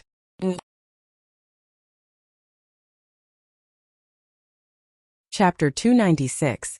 Hold the plane and move 3. For a long time, no one dared to call me Sui Huang that. Sui Huang remarked emotionlessly. After which, 5 palms made of flames grabbed their necks tightly. What? The skinny middle-aged man and the several old men behind him were instantly petrified. The palms made of flames appeared on their necks suddenly. They did not have any time to react to it. To their horror, they realized they couldn't break free from the palms. However, what really frightened them the most was what the old man had just said. Sui Huang. Sui Huang. He said his name was Sui Huang. All large families and sects would know what this name represented. That name belonged to one of the most horrifying old men in Shangjing. Sui Huang, how did we? Spare me your nonsense. Coldness gleamed in Sui Huang's eyes. When he moved his arm, the palms made of flames moved. Crack, crack. The 5 men's eyes widened and were filled with disbelief. Their bodies trembled violently as they fell to the ground. They weren't even feeling remorseful at all. Bam! Read more chapter on Novelful. Sui Huang, Sui Huang. The other middle-aged man mumbled. Suddenly, his eyes widened and he kneeled in front of Sui Huang. Thank you, Sui Huang. Thank you, Sui Huang. They are finally dead. I can now die without regrets. The middle-aged man was very agitated and his face was filled with tears. After which, he gritted his teeth and was about to smash his palm on his head. Bam! Sui Huang kicked his arms away to prevent him from committing suicide. He then said, "Whether you deserve death will be determined later. For now, seal the 2 holes for me." Yes, yes. Even if you want me dead now, I wouldn't grumble about it. That middle-aged man kneeled and kowtowed before Sui Huang. He stood up and waved his arms. Instantly, a stream of energy blocked the cracks of the plane. Brother Wang Xian, you are a miracle doctor. Can you help to treat the injured? Sui Huang asked Wang Xian after shooting the middle-aged man a death stare. All right. Wang Xian smiled and replied with a nod. This old fogey Sui Huang is pretty domineering. Wang Xian looked around him, squatted down and injected streams of Azure Dragon energy into those with injuries. Soon they recovered. Chief Leader, can you take a look at the pilots? They have lost consciousness. An aircrew member spoke to Sui Huang frantically. At this moment, the alarm system of the plane continued to sound. Let me take a look. Wang Xian replied as he walked over to the cockpit. The cockpit was damaged by the fight between the 2 sides and a large hole was left in it. The pilots had collapsed inside the cockpit. Wang Xian walked over and was stunned. He frowned, turned to Sui Huang and said, "They're beyond hope." What?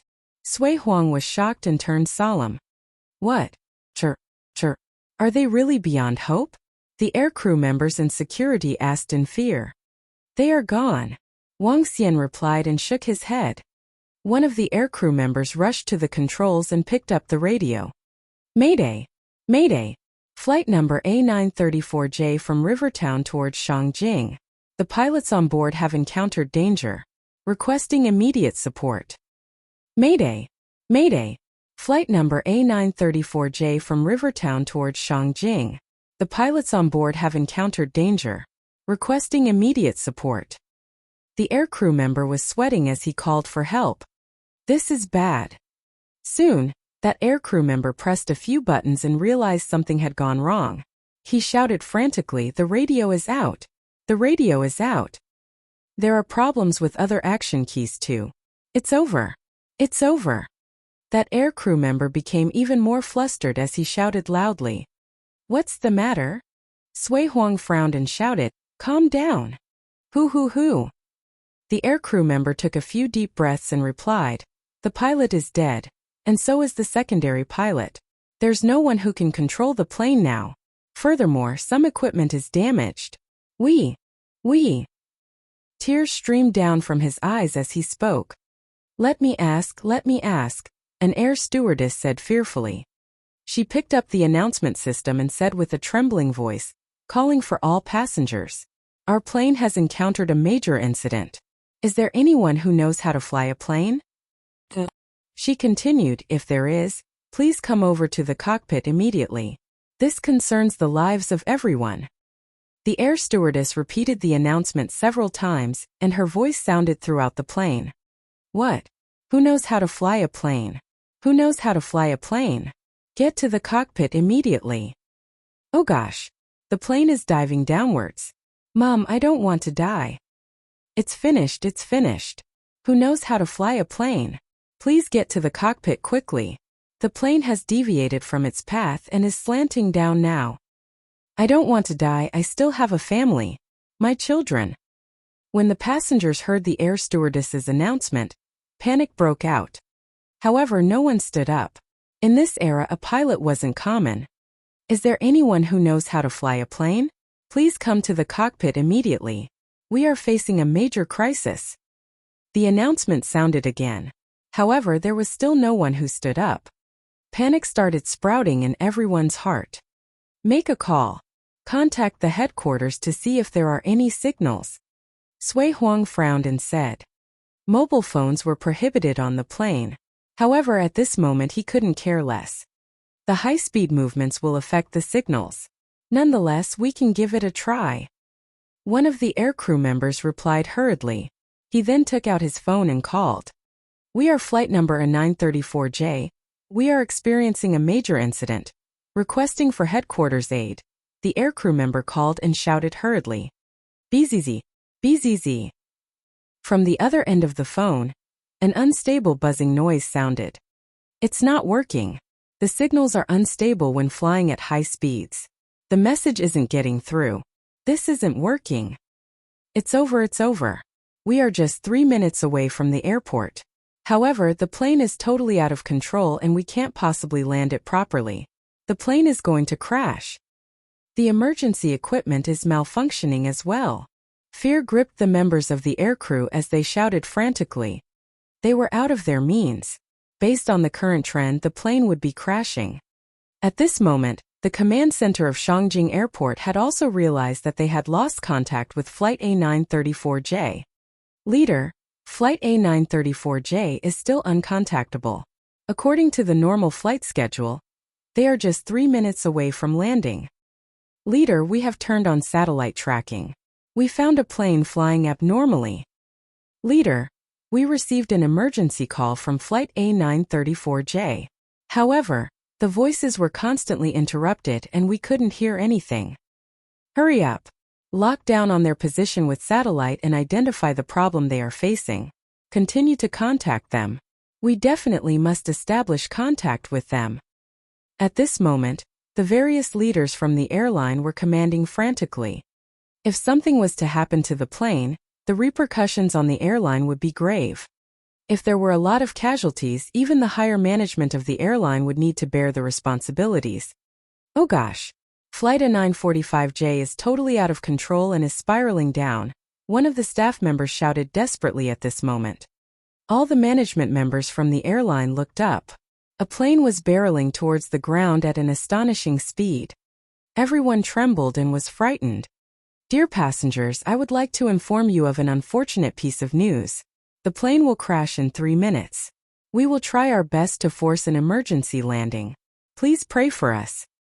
At this moment, a desolating piece of news was broadcasted through the announcement system. No, don't. How did this happen? How did this happen? I don't want to die. I want to make a call. I still have words for my wife and my children. The passengers screamed in fear.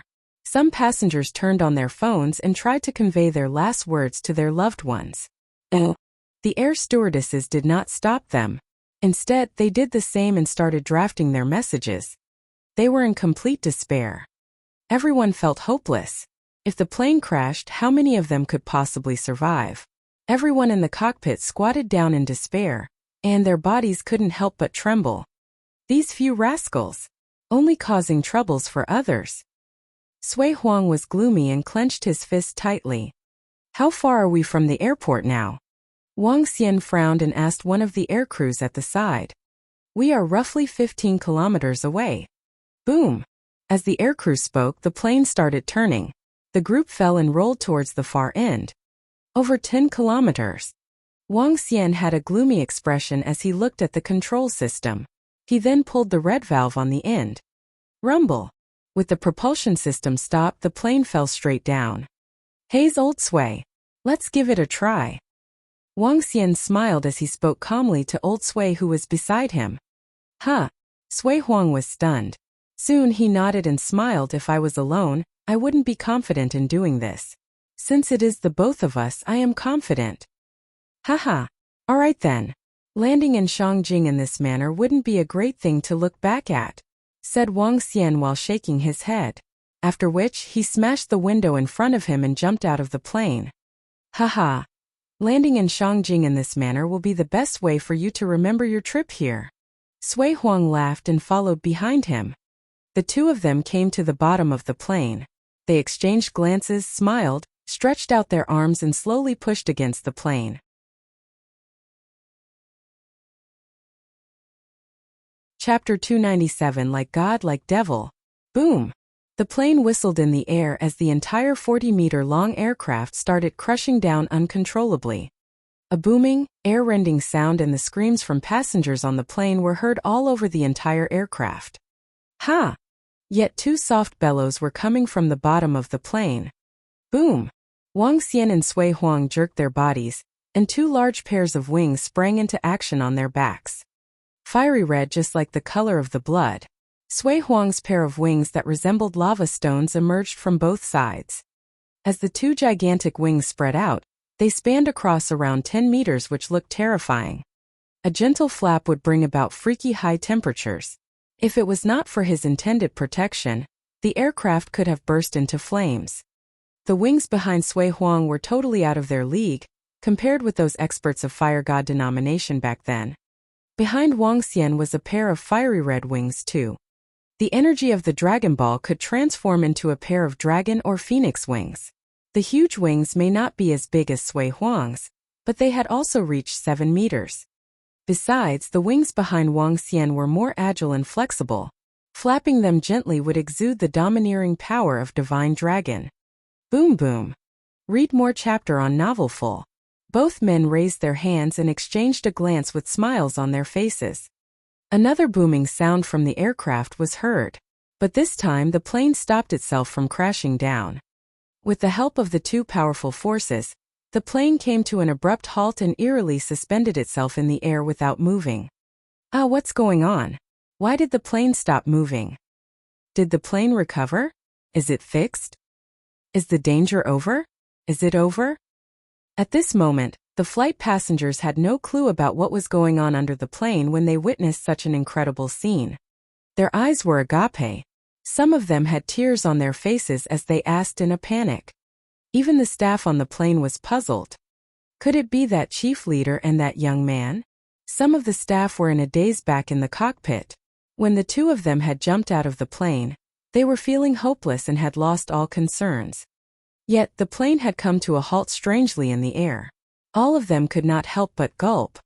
We still have hope. The chief leader and that young man were powerful ancient martial artists. A glimmer of excitement flashed in the eyes of a staff member as he spoke, quivering. Yes, we're safe. We're safe. That's wonderful. Bravo. The staff in the cockpit began to look animated. Dear passengers, the plane is now stable. Do not panic, keep calm. We'll be landing safely. A flight attendant quickly consoled all the passengers in the cabin through the sound system. What? The plane is stable? Great. I thought I was going to die. Haha, wonderful. Wonderful. We're still alive. When the passengers heard the voice of the staff on the plane, they were zestful. The excitement of the aftermath was reflected in everyone's faces. Wow, strong and domineering prowess. Is this the strength of Sui Huang? The middle-aged inborn expert was using his power to block the hole in the first-class cabin. When he witnessed the gigantic fiery wings, he was astounded. Using their physical bodies, they lifted and secured the entire plane. Another 10 kilometers away. Let's go. With a shout from Wang Xian, Sui Huang made a swift move as he gazed ahead, flapping his wings slightly. Haha, go. The two of them carried the plane and slowly flew off. With the two people carrying an aircraft that weighed nearly 100 tons in the air, their speed was not fast, but maintained 40 to 50 kilometers per hour. Oh my God! Incredible! Crazy! This is crazy! All the staff stopped their work at the headquarters of Shangjing Airport, as they were shocked to see what the satellite had captured on screen. Everyone, with their eyes wide open, stared at the monitor in disbelief. Two people with gigantic wings were carrying the entire aircraft in the air. Such a breathtaking scene that seemed godlike struck everyone dumbfounded. They were flying at an incredible speed even with the plane on their backs. Were they even humans? They were simply like a god or devil. The executives of high management of the airline back at the headquarters were staring blankly at the screen. Quick! Organize all the planes at the airport now to allow ample time for that plane to land. Hurry, get the staff to settle this. Also, get the security personnel and seal off the landing area of that plane. One of the executives quickly ordered the surrounding staff. Yes. Great. How wonderful to have powerful experts to carry the entire plane with their physical bodies. We managed to tide through this crisis. That's great. Some of the executives exclaimed elatedly and continued to give orders. Keep the radio on. Since the plane is now landing, get hold of a 934J and ask what was going on, and contact the two mighty experts. Yes. The plane was propelled by the powerful force of Wang Xian and Sui Huang. 10 minutes later, Shangjing Airport appeared in front of them. People are guiding us below. Let's go down. Sui Huang peered somewhere below and saw a few staff members waving red flags, signaling to them. Go. Wang Xian made a swift move, and the wings behind his back disappeared. If his wings were still around at this time, he would be in the limelight. Sui Huang also withdrew his pair of wings as they lifted the plane while walking in the air. Gulp. The surrounding security personnel and the airline executive below swallowed their saliva. Two experts supported an aircraft walking in the air. That seemed just like what deities would do. Boom! An aircraft that weighed 100 tons was put down gently on the runway by two experts as everyone watched astoundedly. Gosh, they're godlike humans. The airline executives ran towards them with fear and respect. They bowed their bodies as though they had met deities. Hello to experts. Thank you very much. They did not know how to address them as they spoke frightfully. Okay. I'll leave you guys to handle the remaining matters. Sui Huang was impatient as he saw the people from the airline. He took out his red identification card and waved to them.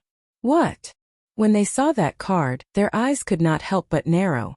All the more respect they had for him. Yes, Chief Leader. The group of airline executives responded loudly in fear and trepidation. Chapter 298 Too Senior. Xiao Xian. Master. Beside the plane, Xiao Yu, Guan Shuqing and Lan Qingyue had just alighted from the plane when they saw Wang Xian and Sui Huang. They immediately called out to them. Xiao Xian, what happened to the plane? The group of girls walked over and asked Wang Xian. Two inborn experts had a quarrel and implicated the pilots in the process, Wang Xian explained in a simplified manner. So that's what happened. I thought someone hijacked the plane, said Xiao Yu with a smile. Sui Huang.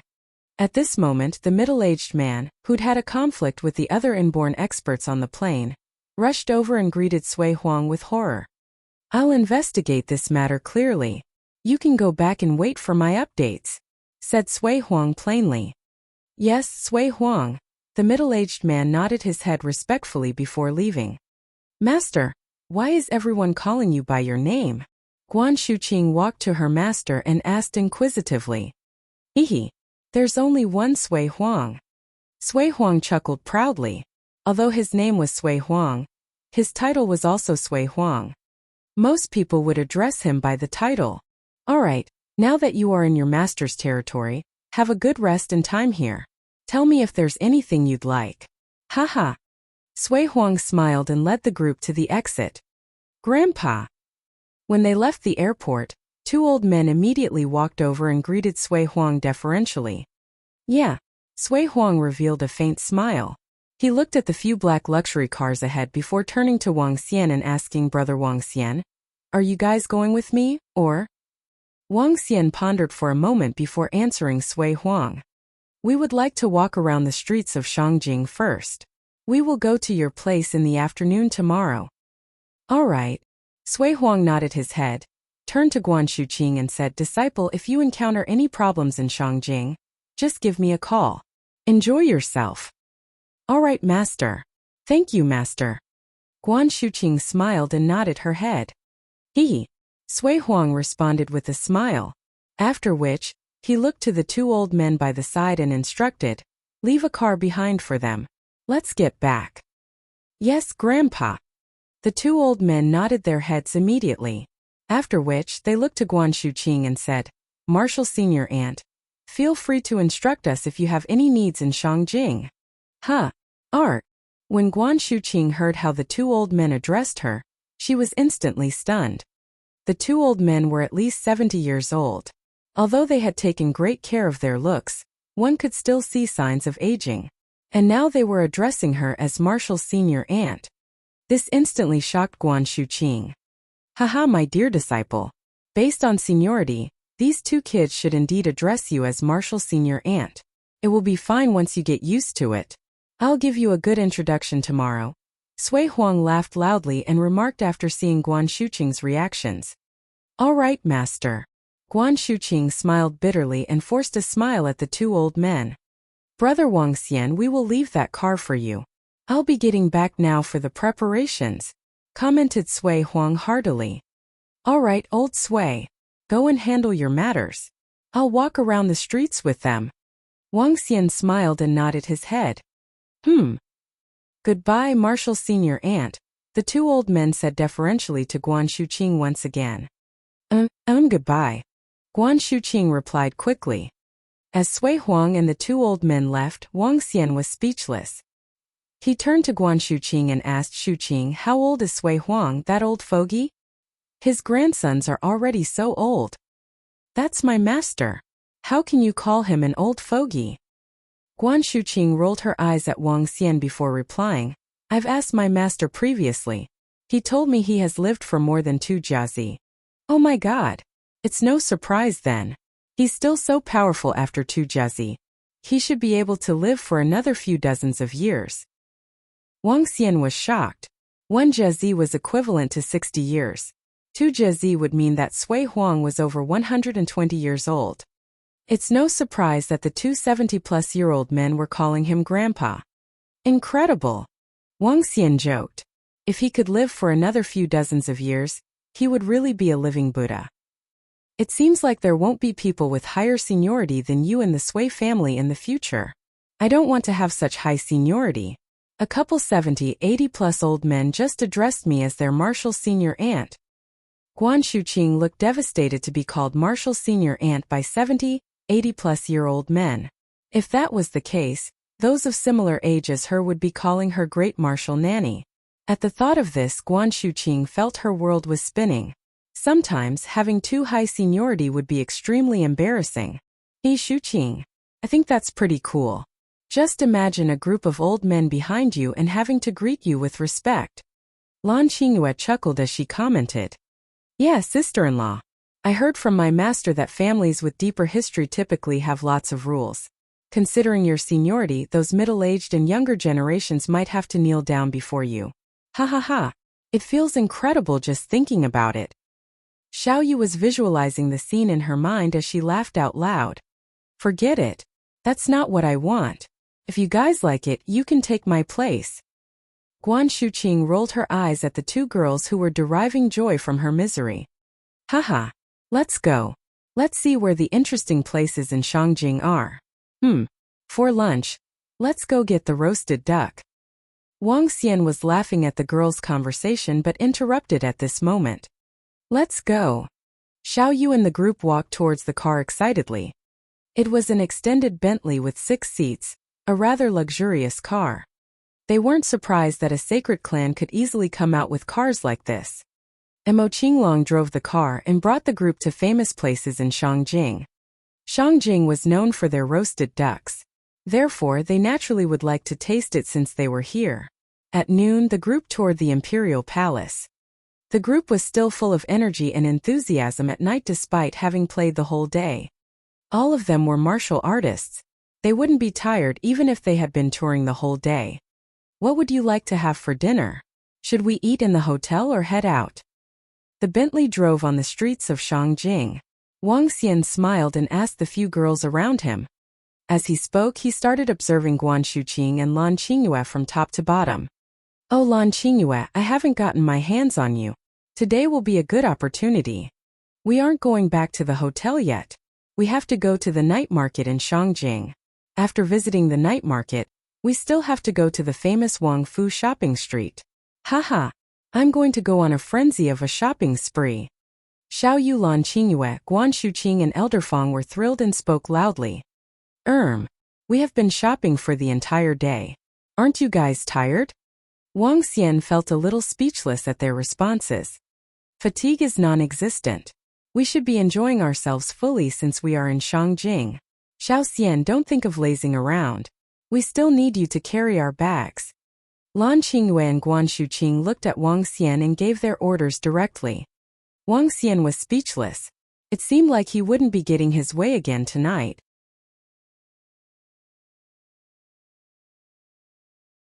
Chapter 299. Call Daddy.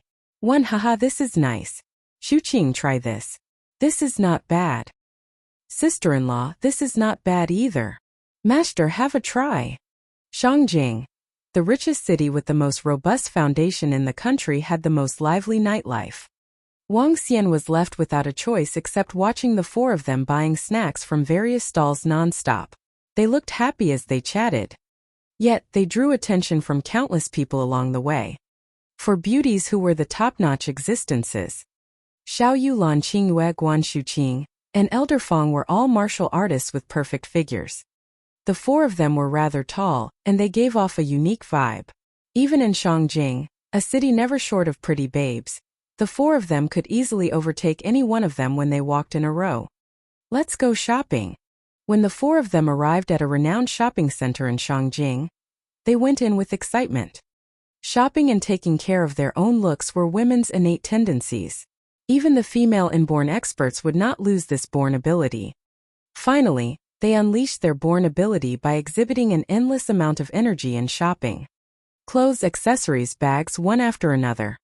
Soon Wang Xian and Mo Qinglong were following behind with hands full of bags. They were like henchmen tagging behind the 4 babes. Wang Xian shook his head. Imagine him and Mo Qinglong being the dignified experts, and they were downgraded to people who carried shopping bags for others for now. The 4 of them shopped till 11 p.m. before they finally had no choice but to stop. They even agreed to go to another shopping mall the next morning for more shopping. Wang Xian, who was behind them, stumbled as he almost fell to the ground. Not that he was feeling tired, but it was too boring for him. He could not understand this kind of pleasure. Here's Xiaoxian. Wear this watch tomorrow. Men must have a watch of their own. Guan Shuqing and Lan Qingyue took out one thing that they bought for him as they spoke with beaming faces. Sure. Wang Xian took it over with a smile. The two of them had bought a nice and luxurious watch that cost over 2 million. But he really had no love for the watch. You could imagine that he had to remove his clothes every time he transformed into a dragon. Now he had another watch that hindered him. If he forgot to take off his watch, that watch would be gone as soon as he transformed. However, he could not turn them down. Let me find a hotel. Xiaoyu fished out her phone and searched for hotels. The hotels in Shangjing were quite popular. By this time, some of the hotels might have been fully booked. The group went into 3 hotels before they found one on the street. This is the street with the famous pubs of Shangjing. Xiaoyu was puzzled as she looked ahead. This street was the most lively place in Shangjing during the night. Women in sexy dresses with pretty and exquisite makeup were all over the street. Sports cars were parked on each side of the road. The rich people in Shangjing were far superior to those in Rivertown.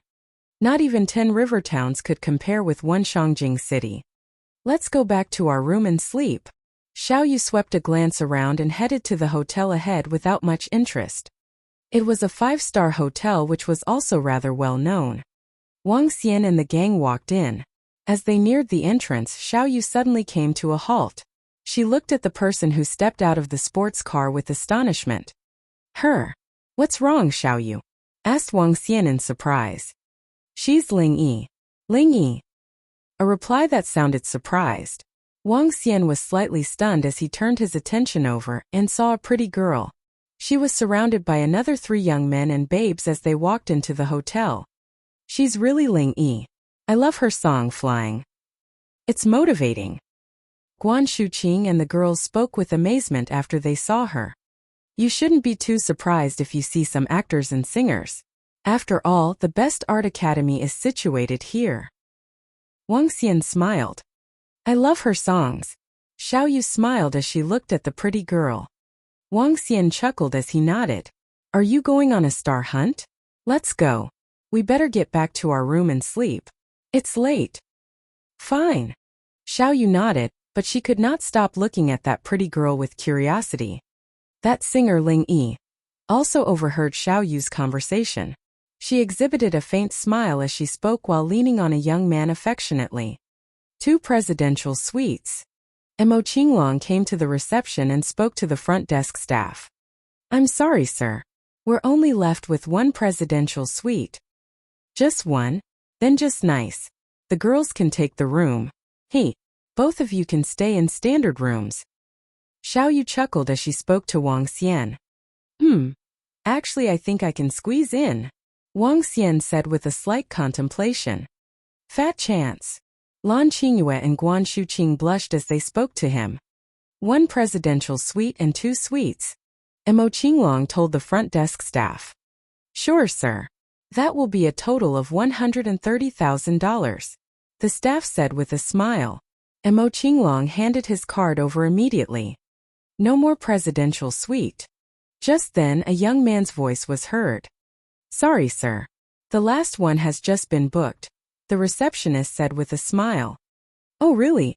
The young man raised his eyebrow as he pulled out a card and placed it on the reception counter. The Diamond membership card of your hotel. The Diamond members have priority over others when the room is booked at the same time. The young man spoke indifferently as he smiled at the people beside him. Wang Xian and the gang were stunned as they spun around and looked at the young man. He was around 30 years old. Beside him was the pretty singer Ling Yi, whom Xiaoyu had mentioned just now. They were the people who had come into the hotel at the same time as them. The front desk staff was placed in a difficult position. Apologetically, she said to the young man, Sorry, sir. I have already swiped their card. So I'm really sorry. That young man was taken aback with a grumpy look on his face. Babes, can you let us have your room? I can agree to some of your requests, such as autographs and taking photographs. Ling Yi knit her eyebrows slightly as she peered at Xiaoyu, Guan Shuqing and the rest. Xiaoyu also frowned. She looked at Guan Shuqing and shook her head slowly. I'm sorry, Ling Yi. We have already booked our room. Ling Yi was slightly caught by surprise as bewilderment flashed in her eyes. I can pay for your room as long as you let us have this one. The young man by the side continued to speak. Sorry. Guan Shuqing and the girls shook their heads at the side.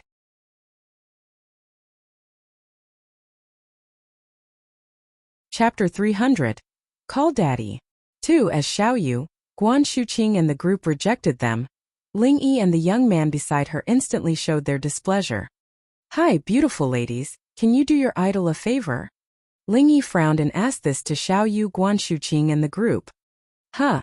Ling Yi's response made the girls feel speechless and they found it hilarious. Xiaoyu and Guan Shuqing shook their heads and replied, We aren't overzealous fangirls. We are sorry, we're going back to our rooms. As they finished their words, they took their room cards from the front counter and prepared to head towards their rooms. Ling Yi was shocked and embarrassed by the actions of these two fans. Wait a minute. At this moment, the young man standing by the side got serious. He tilted his chin up slightly, looked at Xiaoyu and the girls and said, The rooms aren't yours yet. After commenting, he took out his phone and made a call. Let's go back and sleep. Wang Xian had been standing by the side, watching them silently. He found the whole incident hilarious and shook his head as he spoke to the girls. Carrying their trophies of the day in his hand, Wang Xian and the group walked towards the elevator. I said, stand right there. Seeing that the group had totally ignored him, the young man's face turned gloomy. I'm calling the manager of this hotel. If you wish to be chased out of your room, feel free to go up right now. Wang Xian stopped in his tracks, turned to the young man and remarked, Are you a dumbass? Embarrassing yourself over a room? He couldn't understand how this young man thought. Perhaps he felt he was a notch above others and must stay in the best room. What did you say? The hand of the young man holding the phone stiffened as he glared coldly at Wang Xian. I'm calling you a dumbass. Is there something wrong with your ears? Xiaoyu pouted, looked at this young man and was speechless about his conduct. Haha, you dare to reprimand me in Shangjing? The young man was so angry that he laughed instead. With a sinister smile, he pointed at Wang Xian and shouted loudly. Indeed, he's just another brat who is too used to being arrogant in Shangjing, commented Wang Xian as he looked at the young man. Arrogant? Let your daddy tell you this. In Shangjing, your daddy can be as arrogant as he wants. The young man glowered at Wang Xian before looking across the crowd and saying, These few girls are rather pretty. I'll give you a way out now. Get out of here or your daddy will show you what is meant by arrogant. He pointed at the group. Young Master Yuan, who is the one who has offended you? Suddenly a voice broke the standoff. A few middle-aged men walked in through the entrance of the hotel. From the group, a middle-aged man in a suit was shocked to see what was happening in the hotel as he dashed forward and shouted. Manager Sun, the service of this place is getting worse and worse. I can't even get a presidential suite here. Seeing Manager Sun running towards him, the young man remarked harshly. How can this be? How can this be? As long as you want it, we will definitely reserve a room for you unless all the rooms are sold. Otherwise, we would definitely not hold them back or not give them to you. Manager Sun ran forward with a smile to please the young man. Is it so? In that case, why did your guys give the presidential suites to others when we arrived at the same time? Could it be that this card you gave me is useless? Young Master Yuan looked at Manager Sun, and the corner of his lips curved into a smirk. How can this be? How can this be? We will give it to young Master Yuan even if it means not letting anyone else stay in it. Manager Sun put on a pleasing smile once again. Following which he turned around, stared at the front desk attendants and shouted, What are you guys doing? Can't you handle something so simple? If young Master Yuan wants the presidential suite, give it to him then. Do you guys still want your job? Manager. The two attendants stammered and felt bitter. However, they could only swallow their pride as they lowered their heads. Did you see this? Get out of here now. The young man chided with contempt, looking at Wang Xian and the group. Scram. Since young Master Yuan wants you to scram, you guys better scram. Seconded Manager Sunday. You guys. Xiao Yu, Guan Shuqing and the girls stared furiously at the young man and manager's son beside him. They had not expected the manager of the hotel to give away the rooms they had booked to others. Wang Xian's eyebrows knitted together. Mo Qinglong, who was standing by the side, stared at them coldly and clenched his fist lightly. "Good evening, sirs and ladies." Just as Mo Qinglong was about to strike, a rather desolate figure saw Wang Xian in the group. He was shocked and stunned for a few seconds, after which he immediately rushed ahead. Deep fear gleamed in his eyes. "Huh!" When the voice of the middle-aged man sounded and he appeared in front of the crowd was taken aback. Manager Sun's eyes popped wide open and he was flabbergasted. "It's you." Guan Shuqing looked at the middle-aged man and exclaimed. The middle-aged man looked decadent, just like how he had appeared beside the plane in the day. "Miss Good. Good evening." The middle-aged man greeted her in fear once again and looked at Guan Shuqing respectfully. He was still on tenterhooks about what had happened on the plane earlier in the day. After recalling the entire incident, all he felt was fear. His enemies had taken advantage of his easily angered personality as they forced him to strike on the plane. In the end, he almost lost all his rationality as he was shrouded in the desire for vengeance. Subsequently, that horrifying old man Sui Huang appeared and killed his arch-enemies with a single strike. Those were for inborn experts. As for him, he was still awaiting judgment from the old man after he broke the rules on the plane by fighting. Whether he lived or died fell solely on the words of that old man. With a whole afternoon to calm down, fear started welling up. If he was dead, what would be the outcome for his family and disciples? They probably would be killed by his past opponents. However, just as he was pondering how he could ask the old man to spare his life, he happened to meet this girl. When they alighted from the plane, his mental state was disheveled. Nonetheless, he still remembered clearly how that old man had looked at this girl dotingly. He even called her his disciple. She's the disciple of that old man, and that old man had not taken in any disciple for several dozens of years. If he could convince the disciple of that old man to put in a word for him, his life might be spared. He greeted Guan Shuqing anxiously and bowed sincerely. "What? Good evening, Director Zhou." Manager Sun looked at this boss in shock. To his astonishment, the boss was bowing down to one of the girls that he had just tried to chase out of the hotel a while ago. Bam! The middle-aged man swung a slap over and chided, "You better watch your words closely next time. This is my last warning for you." Yes, Director Zhou." Manager Sun staggered back a few steps. His face swelled up instantly as he answered in horror. "And you guys, get out of my hotel, and you are banned from entering in the future." The middle-aged man looked coldly at young Master Yuan. "Hehe, you guys deserve it." When Guan Shuqing, Xiao Yu and the group saw the situation, they smiled.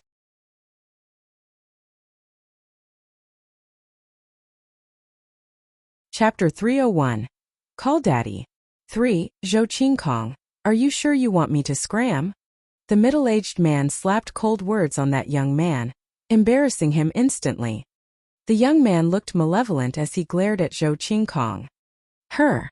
Zhou Qingkong squinted his eyes slightly as he peered at that young man with flickering eyes. Subsequently, he clenched his teeth to show his determination. "I said get lost, and you better do it now.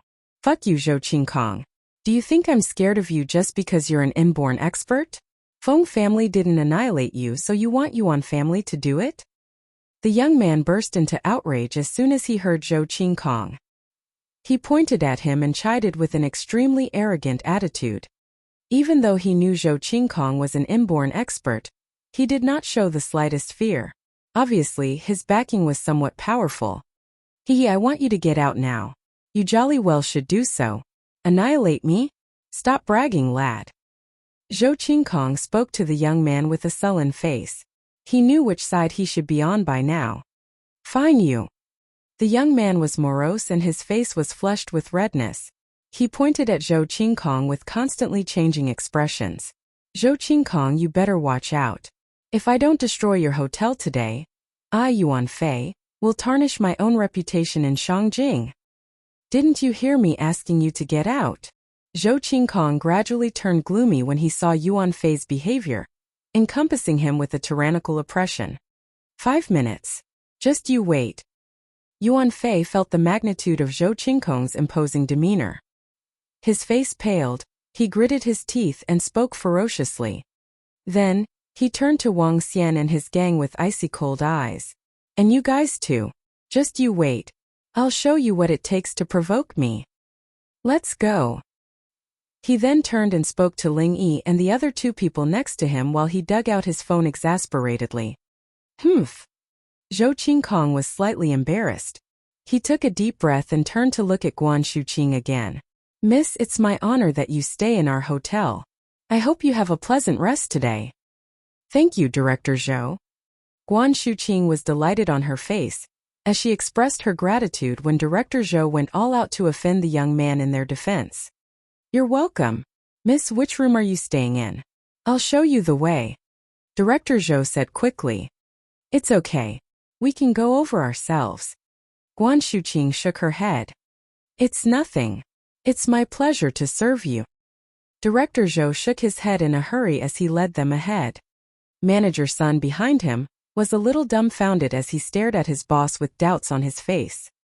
Who was that girl such that his boss did not hesitate to offend Yuan family? Wang Xian, Xiao Yu and the rest went into the president's suite. Boom boom. After Wang Xian placed his things on the table, Elder Feng opened the window for ventilation, and they could hear the roaring of engines outside. Smash! Subsequently, the shattering of the glass window was heard. Wang Xian, Guan Shuqing, Xiao Yu, and the rest were slightly stunned as they went to the window immediately. What a lineup! Elder Feng looked outside with a surprised look. It's Shangjing indeed, with daring people stomping over the hotel of an inborn expert. At this time, more than a score of supercars were gathered at the hotel entrance. Each of the supercars was vrooming loudly with unruly young men standing in front of them. They were gazing at the hotel before them with arrogance. The engine sound from earlier had been from one of the supercars crashing into the hotel rampantly. Arrogance above anyone else. Zhou Qingkong, you son of a bitch. Get your ass out here. Those whores too. A familiar conceited voice was heard, stunning Wang Xian and the rest as they exchanged gazes. Let's go down together, Wang Xian told Xiao Yu and Guan Shuqing immediately with a stern face. How dare he scold us? The girls were infuriated with that young man's cockiness and swollen head. They put down their stuff and headed downstairs. Bam! However, when they reached the lobby, a figure was sent flying to their faces. He spat out a mouthful of blood with a face as white as a sheet. Director Zhou. Guan Shuqing was aghast as she exclaimed. She hurriedly walked over and checked on him. I'm fine. As soon as Director Zhou saw Guan Shuqing arrived at the lobby, he revealed a smile on his pale-looking face. At the same time, a hint of doubt flashed in his eyes. Haha. How dare you agitate my buddy? Zhou Qingkong, are you sick of living? A disdainful and complacent voice was heard. The hotel door was knocked down entirely, with a sports car crashing into the sofa in the lobby.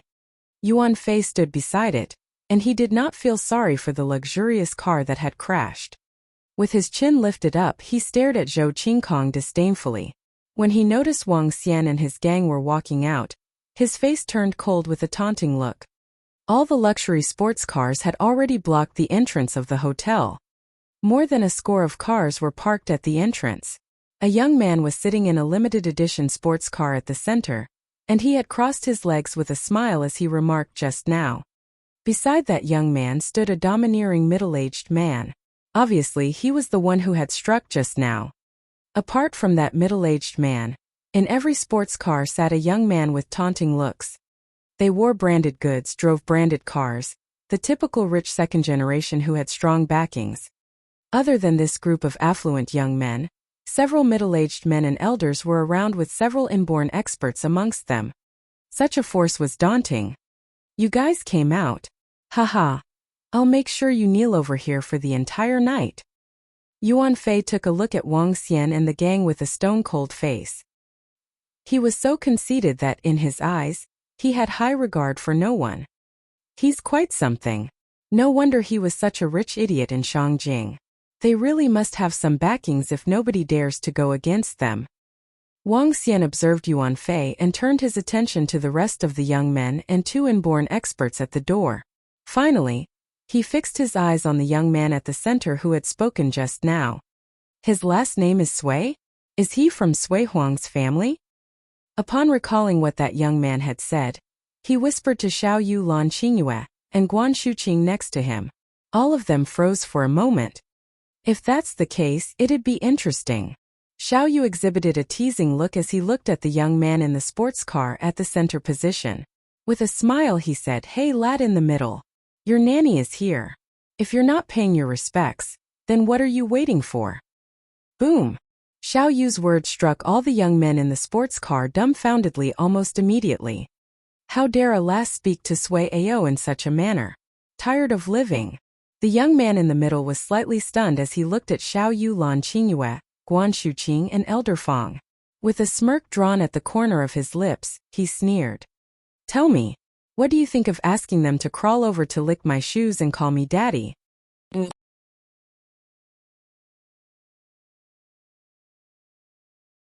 Chapter 302. Crawl on your knees here and pay respect to Great Marshal Nanny 1. Tell me, what do you think of asking them to crawl over to lick my shoes and call me daddy? Sui Ao looked around him as he commented casually with disdain. However, just as he completed his sentence, he broke into laughter and answered his own question. "I think that's a pretty good suggestion." After which he stood up. The surrounding group of young men naturally saw him as their leader and got out from their cars. "Brother Ao, those girls over there are pretty good looking. Licking shoes might be a little too much. Let me remove my shoes instead." "Haha Guzai.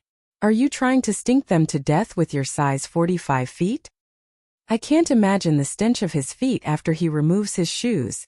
You are too cruel." The few young men broke into laughter and joked as they walked towards the hotel. All of them were swollen with inordinate arrogance. They were all from elite-tier families in Shangjing. Each one of them possessed considerable strength. Moreover, they had now gathered together and had Sui Ao who came from the highest tier existence in Shangjing. Therefore the group was fearful of nothing. When the crowd walked into the hotel, a middle-aged man and an old man stood to the left and right of Sui Ao respectively. Both of them gave off horrifying vibes. Sui Ao, who was standing in the middle, looked at Wang Xian and the group with contempt. He walked towards a chair at the side and placed one of his legs on it. "I, Sui Ao, typically wouldn't argue with girls. However, you guys have offended my brother, and therefore you guys have offended us."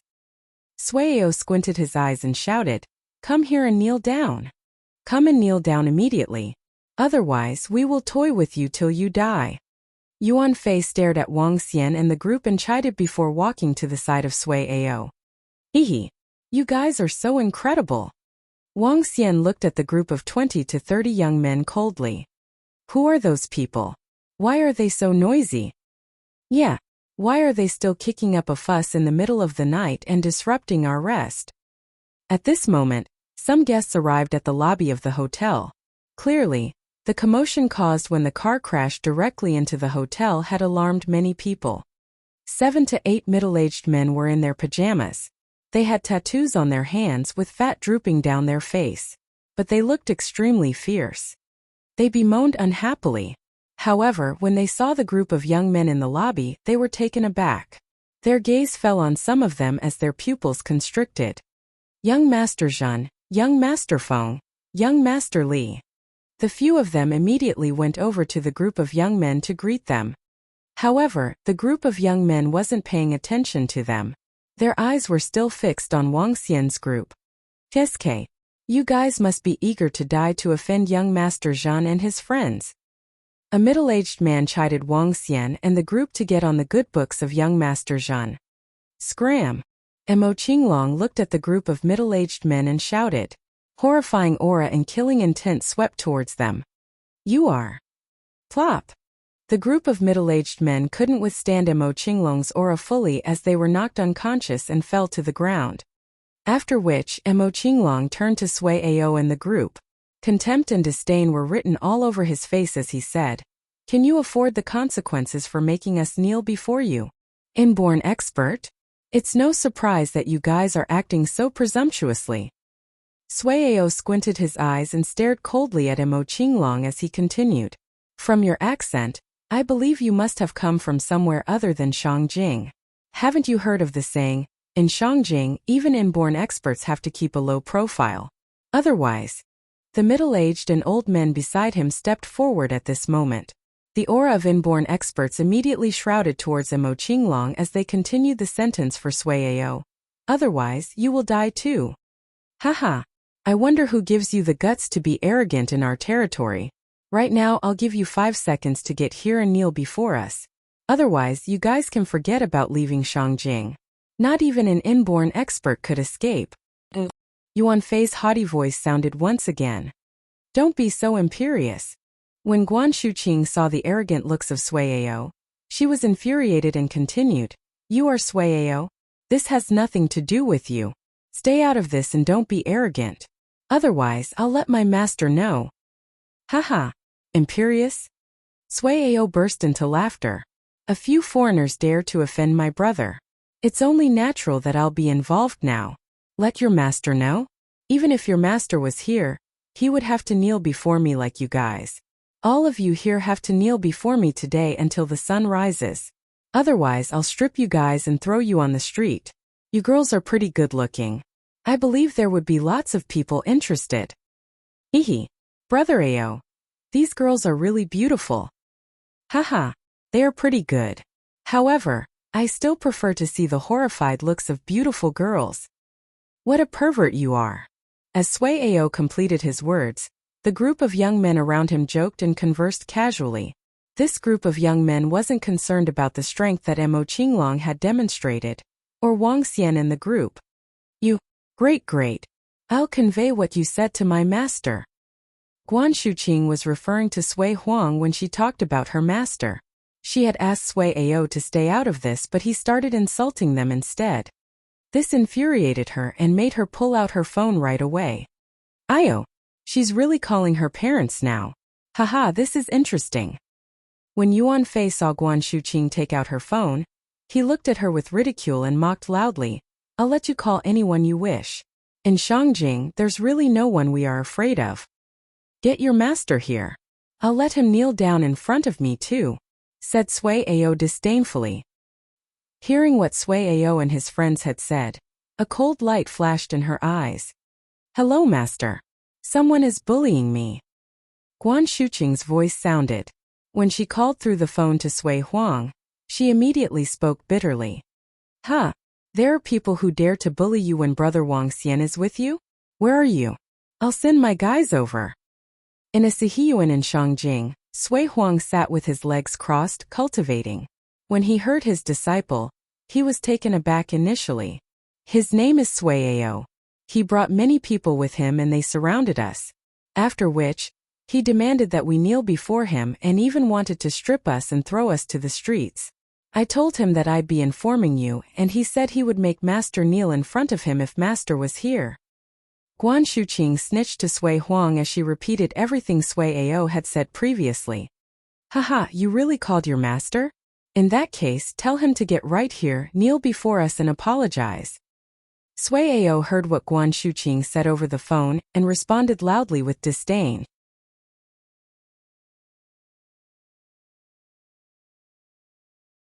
Chapter 303. Crawl here on your knees and pay respect to great martial Nanny too. Sui Huang, with the phone in his hands, froze, standing in the room. He was stupefied with what his disciple had told him just now. Upon hearing the haughty voice from the phone now, his expression darkened immediately. The other party wanted him to go there and kneel in front of him. On top of it, it was the descendant of the Sui family who had said it. For a moment, Sui Huang's face sank with a cold expression. Not only had his descendant bullied his new disciple, but he even wanted him to go over with his knees on the ground. This unfilial descendant may have not known the truth, but it was still disgraceful and unforgivable. Looks like some of the younger fellows of Sui family are accustomed to arrogance. Sui Huang darkened his expression. As the pillar and founder of Sui family, He fought with his life such that they could become a sacred clan and achieve their current status. Now he was old. He could only have a few decades of lifespan left. For the future of Sui family, he had spent 20 years roaming around the country just to find a successor. He wanted to find a disciple who could take over for him and inherit his prowess. Nothing is impossible for those who try. He finally found a fantastic disciple, and he was sure that this disciple would be extraordinary. Her strength could reach his realm easily. When he turned old, his disciple could still maintain the prosperity of Sui family for another century. Yet, a lad from Sui family had dared to provoke his own elders, and even acted arrogantly in front of him. Sui Huang had a nasty and cold look. "Disciple, where are you now? Someone will be there in 5 minutes. I have not been meddling with family affairs for 20 years. It looks like some people have forgotten about how their ancestors worked hard for the family." Sui Huang hung up his phone and made several calls. "Get your ass to Fenghua Love Hotel now. My disciple is surrounded by a lad from Sui family. He was so arrogant that he asked me to kneel and apologize to him. You better get over and settle it for me now." A phone call was made to the current Sui family leader. The leader of Sui family, age 75, was the grandson of Sui Huang. When he heard his grandfather's exclamations, he was so frightened that he almost peed in his pants. That's right, almost peed in his pants. His grandfather was a godlike existence to him. In his impression, his grandfather may have been a mild person, but anyone who provoked him would be as good as digging his own grave. "Yes, grandfather. I'll bring my men over and check out who that is. I'll ensure Marshal Ant's safety." A film of cold sweat covered that old man's forehead instantly. As one of the 3 sacred clans leaders in Shangjing, when had he ever been so panicky before? Ensure her safety? Get it done in 5 minutes. Sui Huang hung up the phone immediately as soon as he finished. "Yes, yes." Despite hearing the dial tone, the old man continued to answer and nod in fear. Subsequently, he called his siblings one by one with a darkened expression. "Grandfather is angry. Check who the troublemaker is now." A phone call got all the 3rd generation of Sui family to put on their clothes and set off in a panic. They were the current headmen running the family. If their grandfather was angry, this was serious.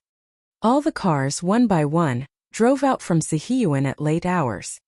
Sui family had a score of 3rd generation members, and the number increased when it came to the 4th and 5th generations. Currently, the Sui family had over thousands of members, blooming with offspring. "Haha. You finished making your call? Interesting. Let's see who your master is. It'd be good if she was a pretty woman. No fun having an old man." Sui Ao chuckled loudly. "Brother Ao, you have unique taste. Haha, what do you know? Brother Ao is growing rapidly. From Lolita young girls, young ladies to pretty women, we should learn from him." The bunch of young men remarked with a smile. "Humph. I hope you can laugh 5 minutes from now." Upon seeing their cocky faces, Guan Shuqing spoke with disgust. "All of you will be kneeling before me in 5 minutes." Yuan Fei stared at them with disdain. "Humph." Xiao Yulan Qingyue, and the rest stared at them coldly. "We'll wait and see if you can laugh later."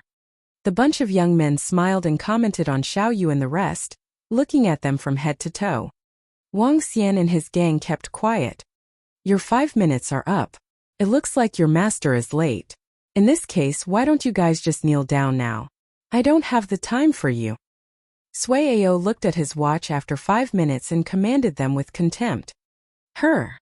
At this time, luxurious cars were parked at the hotel entrance with old men walking out from them.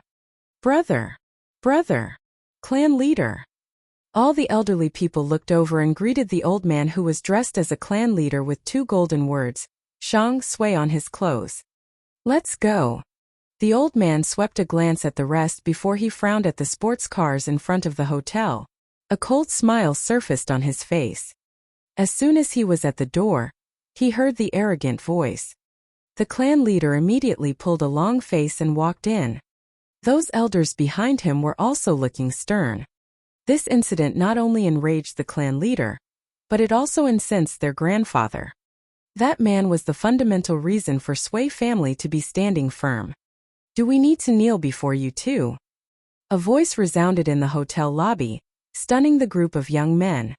Sui Ao was puzzled as the voice sounded familiar to him. Who? Get in here. He turned around with some impatience in his soft bellow. This? When the young man at the door turned around, his entire body stiffened up. All of them parted their lips with wide and round eyes in disbelief when they saw the group of old men arriving at the door. A total of 20 old men were walking into the hotel with eye-catching family uniforms. There was another old man with an expensive-looking walking stick standing to the side. The bunch of young men at the door unconsciously stepped aside with trembling bodies when they walked in. The atmosphere was so still that they could even hear their own breaths clearly. Clan leader. Sui Ao opened his eyes wide when he saw that all the third-generation members of Sui family, including his grandfather, were here. All he had was a surprised look. Clan leader, grandfather, why are you guys? Asked Sui Ao fearfully as uneasiness surged. But he did not dare to think further. The clan leader cast an indifferent look on Sui Ao, the current most outstanding offspring of Sui family. He did not reply to anything as he swept his gaze across Wuxia. Eventually, he fixed his eyes on Guan Shuqing and quickened his pace. The elders behind him sped up at the same time.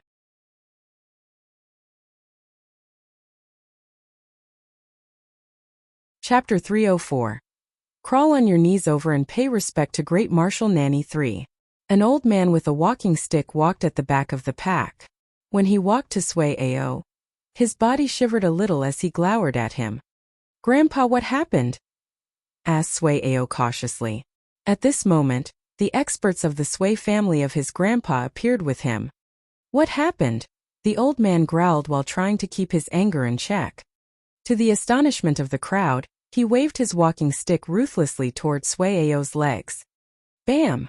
Crack crack! Without holding back at all, the walking stick swung heavily on Sui Ao's legs. Sounds of his bones snapping instantly propagated throughout the lobby. Grandpa! Sui Ao shrieked in pain. However, the physical pain he felt from the body wasn't what he was most concerned with right now as he looked in horror at the grandpa who had always doted on him dearly. To his surprise, the old man with the walking stick didn't even pay attention to him after hitting him and simply walked past him. The surrounding group of young men held their breath and they were terrified. The current clan leader of the Sui family and every member who held considerable influence in the clan were all here. These 20 people represented the sacred clan, Sui family. Moreover, they were the ones with speaking rights in the Sui family currently. Every single one of them had extremely large authority and influence. Sui Ao was just one of many grandsons when compared to these true big shots in the Sui family. Read more chapter on novel full. Regardless of seniority or standing, Sui Ao was nowhere close. However, the crowd was soon stunned and horrified by what was to come.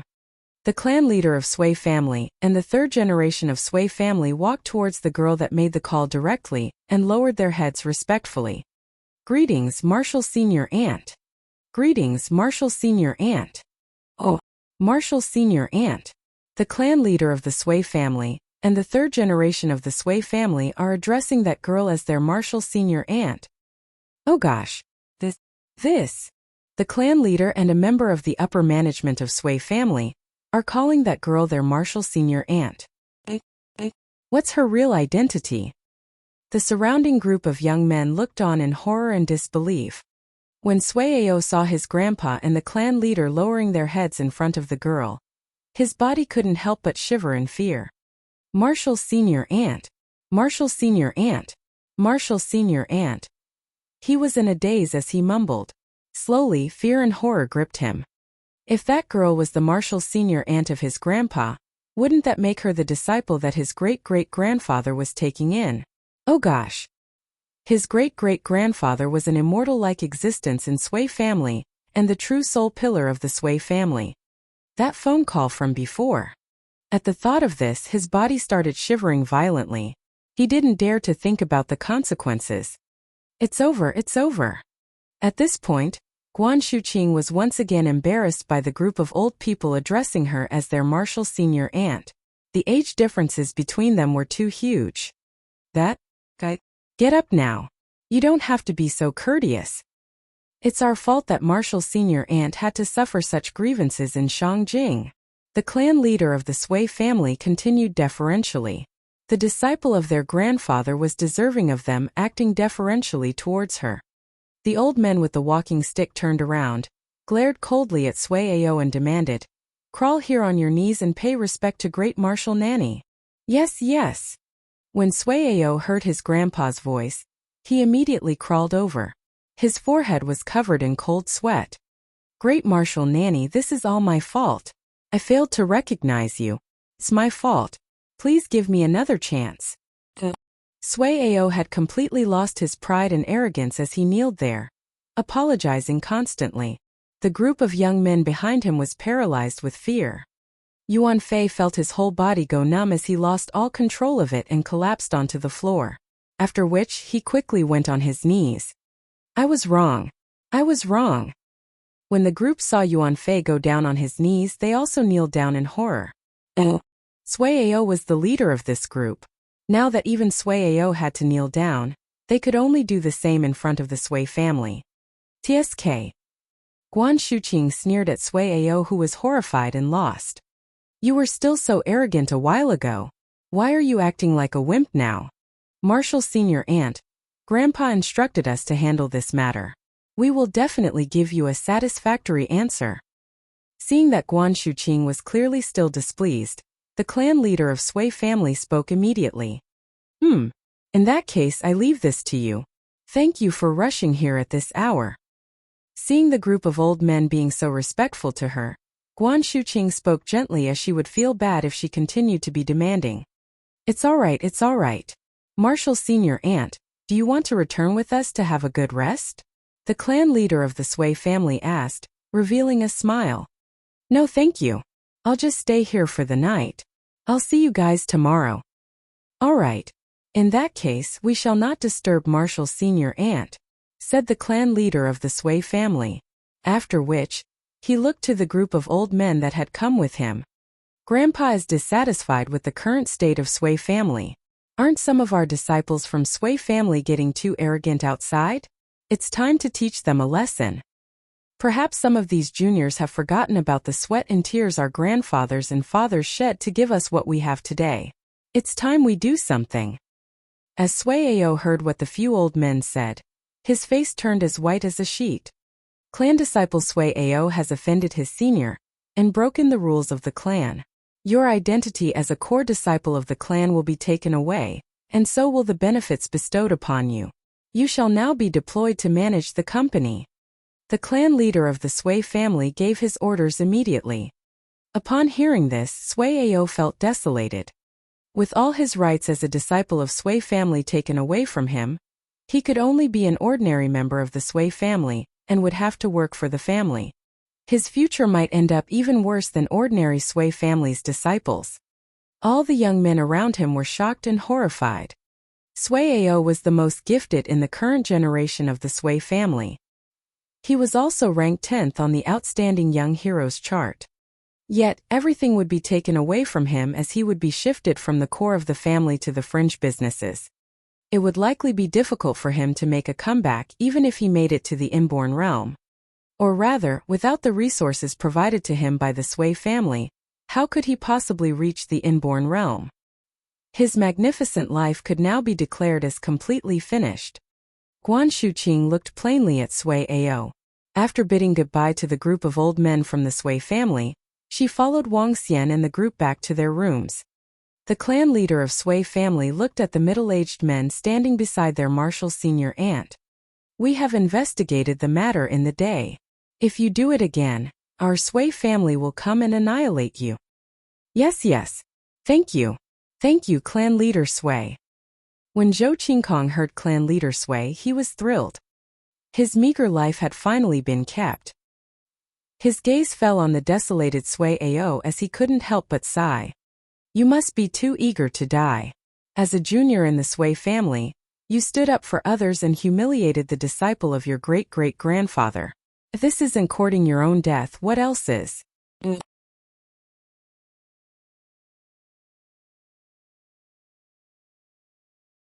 Chapter 305. Arts of Refining Elixir Pills. A storm was over just like that. However, it did not affect the ebullient mood of the girls at night. The next day, the four ladies knocked on Wang Xian's door at 4 a.m. or 5 a.m. as they dragged him to see the flag-raising ceremony, all in high spirits. Wang Xian was speechless. Sometimes women's energy was beyond imagination. After watching the flag-raising ceremony, they went to the famous bun shop in Shangjing to have some buns. Subsequently, they went shopping again. Wang Xian could only help to carry their shopping bags behind them as he watched the four pretty ladies walking into stores, one after another. It was only after just past 3 p.m. in the afternoon that they stopped after receiving Sui Huang's call. This is insane. Wang Xian let out a brief sigh. The group took a car and came to an ancient district in Shangjing. This place was known to be old and ancient because it was filled with Sihiyuan. In Shangjing, an ancient Sihiyuan could easily cost a few $100 million. It was not easy to get a place here even if one was wealthy. However, there was a mountain known as Shangshui Mountain just right behind the Sihiyuan. Many people did not know why it was named Shangshui Mountain. Only those who knew called it Sui Family Sacred Mountain. There were 3 sacred mountains in Shangjing, which represented 3 powerful sacred clans in Shangjing. When Wang Xian and the rest drove a car to somewhere near, someone from the Sui family sacred clan would guide them around. Read more chapter on novel full. Great Nanny, please follow me, said a middle-aged man to Guan Shuqing respectfully as he led the way ahead into Shangshui Mountain. Okay. Guan Shuqing nodded as she looked around with curiosity. They were surrounded by Sihiyuan. Most of them were connected, and the doors were not closed within. Groups of well-dressed Sui family members were either dressing up or exchanging conversations. Most of them were talking about Sui family's Laozu accepting a disciple, too. They were in awe of it when they were talking about it. From there, one could tell Sui Huang's status in Sui family. Does the entire region belong to Sui family? Xiao Yu was surprised as she looked around. There were hundreds of Sihiyuan around them, spanning an area of several kilometers. This seemed like a small village. Yes, this is Sui family's territory. Our sacred mountain is just ahead. The middle-aged man smiled and nodded. He was a little proud, as this was the strength of Sui family. Impressive. Xiao Yu Lan Qingyue, and the rest were slightly stupefied. Just these Sihiyuan of Sui family were worth close to $100 billion. Besides, not everyone could get Sihiyuan even if they had the money. The gang followed the middle-aged man into the mountain. The entire Shangshui Mountain was landscaped. The peak stood at about 40 to 50 meters tall, which was not very high. A cave was found at the center of the mountain. A domineering flame seemed to be coming out from that cave. There were quite a number of houses on the mountain that resembled ancient buildings. Laozu is staying in this room. You may go in. The middle-aged man pointed to a house. Sure. Guan Shuqing nodded, and the group walked into the room. Master, come in. Sui Huang's voice was heard. After Wang Xian entered the room, they saw him sitting in a chair, reading a book in his hand. My disciple. Sui Huang put down his book and smiled. He was wearing the uniform of Sui family, with no hair out of place. Every move that he made exuded the superior vibe of an expert. He looked very different from how he had looked back in Rivertown. Master. Upon seeing Sui Huang, Guan Shuqing walked to him and beamed. Master, you became more good-looking. Haha, well, I was even more handsome when I was young. Many girls in Shangjing carried a torch for me. Sui Huang chuckled as he stroked Guan Shuqing's head. Xiaoqing is also a pretty girl. You need to change into Sui family's uniform later in the disciple acceptance ceremony tonight. I already got them ready for you. Since there's nothing much going on now, go and change your clothes now. Yes, master. Take Xiaoqing in to change her clothes. Sui Huang instructed a servant in the house. Yes, old master. The old servant nodded and looked at Guan Shuqing. Miss, please follow me. Okay. Guan Shuqing nodded. Let's follow them and check it out. The three ladies went to join in the fun, leaving the rest behind. Old Sui, your Sui family is quite impressive. Wang Xian sat down at the side bluntly and began to sip his tea. Haha, of course. After all, this is the sacred clan which I founded. Sui Huang was very proud as he praised himself shamelessly. Wang Xian quirked his lips and did not answer him. Ever since they had towed the plane together yesterday, both of them were less awkward, and their relationship was closer than before. Besides, Sui Huang may have been old, but he acted like a child. Hence, he was someone easy to get along with. Wang Xian had a rather good impression of Sui Huang. I can tell that you have quite a number of good things in this sacred mountain. Old Sui, I want to check it out. Haha, sure. I'll take you around. I've been managing this place for 100 years. Sui Huang stood up with pride. He signaled for Wang Xian to go out with him. This is the Sui family's sacred mountain, and it's not just a name. Sui Huang gazed at the surroundings and smiled when they were outside. What treasures do you have inside that cave? Asked Wang Xian with a smile. Let's go. You'll find out when you get there. Sui Huang chuckled and brought Wang Xian into a cave in the sacred mountain. They were swamped by the heat as soon as they went in. The temperature inside was at least 100 degrees. Any ordinary people would be incinerated the moment they entered. The entire cave was glowing in red. Wang Xian looked up and spotted two giant flame spiritual beads embedded in the top. Below it was fuming magma and a few tables for the use of cultivation. There was a red door deep inside, but he did not know what was behind the door. This is our cultivation area. What do you think? 2 spiritual flame balls, and one of them is body refining spiritual flame ball. Not bad, is it? Sui Huang said with slight contempt as he had spent quite a lot of effort to obtain these 2 spiritual flame balls. Not bad. Wang Xian did not rebuke him this time. The 2 spiritual flame balls were all level 10, one level higher than the spiritual flame ball he had gotten the other time. Never underestimate the difference between levels. It marks a significant difference between inborn or non-inborn. Let's go. I'll show you my alchemy room. Sui Huang was beaming as he walked inside and opened a door. More than 330 square meters of space popped out in front of them. In the middle of the room was an alchemy furnace.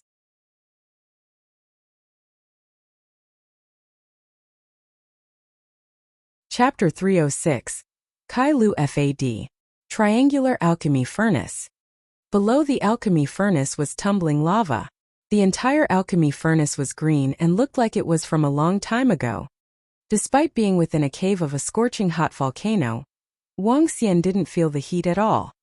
This is my triangular green alchemy furnace. I found it from an ancient ruin. As for the arts of refining elixir pills, I got it from the same place. This is also the root of my ascension. Sui Huang smiled and looked at Wang Xian. I don't know how a demon like you can reach this horrifying realm at such a young age. You probably have your own chance encounter. Wang Xian smiled and nodded his head. Subsequently, he turned and looked at the alchemy furnace inquisitively. I had not expected the alchemy recorded in history to really exist.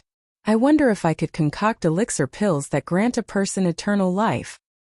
Elixir pills that grant eternal life? Haha. That might be possible. Records of emperors in history searching for all kinds of elixir pills to extend their lives weren't just myths. They truly existed, Sui Huang said in a definitive tone. When it came to refining elixir pills, he maintained a confident and reverent attitude. Is it really that incredible? Could it be that there were real immortals on Earth in the past? Wang Xian was surprised and asked as his eyes beamed. Perhaps. However, there might not have been. Sui Huang sank into deep thought and couldn't give a definitive answer this time. Based on some records, there were definitely more experts in the past than current times.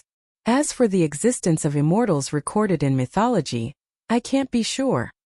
Wang Xian nodded his head slightly. The world is too mysterious. Based on mythology, there were ghosts and demons that roamed the world and immortals that flew in the air. However, these claims couldn't be verified. As to whether there were real immortals, no one could be sure. It was especially so for ancient martial artists. After all, Their arts of cultivations had all originated from the past. The path of refining elixir pills is vast and deep. If you can become a powerful alchemist, you will gain huge benefits too. As for the value of elixir pills, they are typically valued 10 times more than spiritual medicine of the same level, explained Sui Huang. Really? Wang Xian was taken aback as he asked in shock. Read more chapter on novel full. Definitely. The effects of level 1 elixir pills could match the effects of a level 2 spiritual medicine, Sui Huang explained as if he was explaining a known fact. Spiritual medicine in the world is just simple elemental energies and effects. If you could mix them with other spiritual medicine to form elixir pills, the effects of the elixir pills would be several times better. Naturally, refining elixir pills is an extremely difficult thing. It requires great talents and control over fire. At my current realm, I am only able to refine up to level 5 elixir pills. A level 5 elixir pills made by me can allow a half-step to inborn realm expert reach the inborn realm directly without obstructions. Level 6 elixir pills can allow an inborn expert to reach the half-step to Dan realm. Level 7 elixir pills can allow a half-step to Dan realm expert to reach the Dan realm. Wow, that's incredible! Wang Xian was shocked. The path of cultivation requires Kai, Lu, Fad. Based on this sequence, Kai is the first requirement. It represents resources. What's the most important resource for cultivation? That is spiritual medicine. Lu represents cultivators who cultivate together. It is about interaction, cross-verification and helping each other understand. Lu could also refer to one's master and receiving guidance from one's master. Naturally, it could also refer to couples. Fa refers to the cultivation method. In other words, it's the secret art of cultivation. As for D, it's about the location of cultivation. Kai, Lu, Fad together are a train of thoughts that any cultivators, past or present, can agree to. Resource is the first requirement and therefore you should be able to see the importance of spiritual medicine and spiritual grass. Sui Huang explained to Wang Xian. Wang Xian pondered. As a divine dragon and having the divine dragon system, the system could substitute for Lu. For Fa, he had the divine dragon transformation. For D, he had his dragon palace. He was only lacking in Kai. If the system was similar to the divine dragon cultivation system, would Kai appear in the system in the future? Only by having all 4 requirements could he become a powerful divine dragon. As for the notification from the system, he had only learned about the dragon palace after subduing 3 marine animals. Could it be that I need to reach a certain condition to have the Kai? If that's the case, what should I do? Can it be that I need? Wang Xian's eyes beamed as he looked to the triangular green alchemy furnace. Since he had obtained the system, there were few notifications. Moreover, this system was different from common novels he had read. The system did not issue him a mission or a main path to follow. He had to do the discovery of most things by himself. Old Sui. That. Wang Xian's eyes shimmered and smiled. Old Sui, can you let me take a look at your arts of refining elixir pills? When Sui Huang heard him, he was taken aback. His expression turned gloomy and looked at Wang Xian with ridicule. Rascal, you have pretty thick skin. Passable, passable. Wang Xian pressed on and continued. I'd just like to take a look as I'm interested in it. If I can become an alchemist, I'll send some level 6, 7 and 8 pills to you after I refine them in the future. Oh. Sui Huang was a little annoyed upon hearing Wang Xian. Level 7, 8? Do you think the arts of refining elixir pills is that simple? Disregarding refining elixir pills, can you find level 7 and 8 spiritual medicine and grass? You sure know how to brag. In that case, tell me what I have to do for you to show me your arts of refining elixir pills? Wang Xian asked directly. You little rascal. Sui Huang wasn't pleased when he heard that Wang Xian wanted to learn about alchemy. This was his trump card and the reason for his ascension. However, he recalled that his wife would be his disciple. He couldn't guarantee that his disciple wouldn't let this rascal know. I'm fine with you taking a look at the arts of refining elixir pills. However, in the future and as long as you are alive, if my Sui family is in trouble, you have to help them. Besides that, give me some treasures that interest me. Otherwise, don't even think about it. Sui Huang said with a little disdain. I'm fine with helping out, but I can't be forever guarding your Sui family, right? 3 times. 3 times at the maximum. As for treasures? Wang Xian frowned. He didn't seem to have any treasures at all. Even his spiritual medicine was used up by this old man. I'll give you the treasures when I find them. In that case, let's continue this conversation when you have something that interests me. After finishing these words, Sui Huang continued impatiently, Go. I'm not bringing you around anymore. If something interests you, you might just take it away from me considering how thick-skinned you are. Damn, old man, am I a person like that? Wang Xian was speechless and asked him this directly. You aren't? You just asked me for my trump card. You are not a person like that? Sneered Sui Huang. You didn't even give me anything, right? Wang Xian choked and his voice softened. I'm not silly. Who would give you this the moment you demand it? Sui Huang shot him a deathly glare. All right, I shall not argue with a petty guy like you. When I find the treasures that can interest you, I'll exchange them for your arts of refining elixir pills, answered Wang Xian shamelessly. After which, he changed the subject rapidly. Hehe. Let's go. Old Sui, show me around the place. Hiske. Not calling me an old man anymore? Old Sui, please. You're tuning in to the Li Mei's Wuxia Whispers YouTube channel. We're so grateful for your support, and don't forget to subscribe to join us on this incredible journey through captivating stories. Your generosity through donations truly makes a world of difference, as it's the primary source of revenue that allows me to expand and enhance this channel for you. Thank you from the bottom of my heart for being a part of this adventure.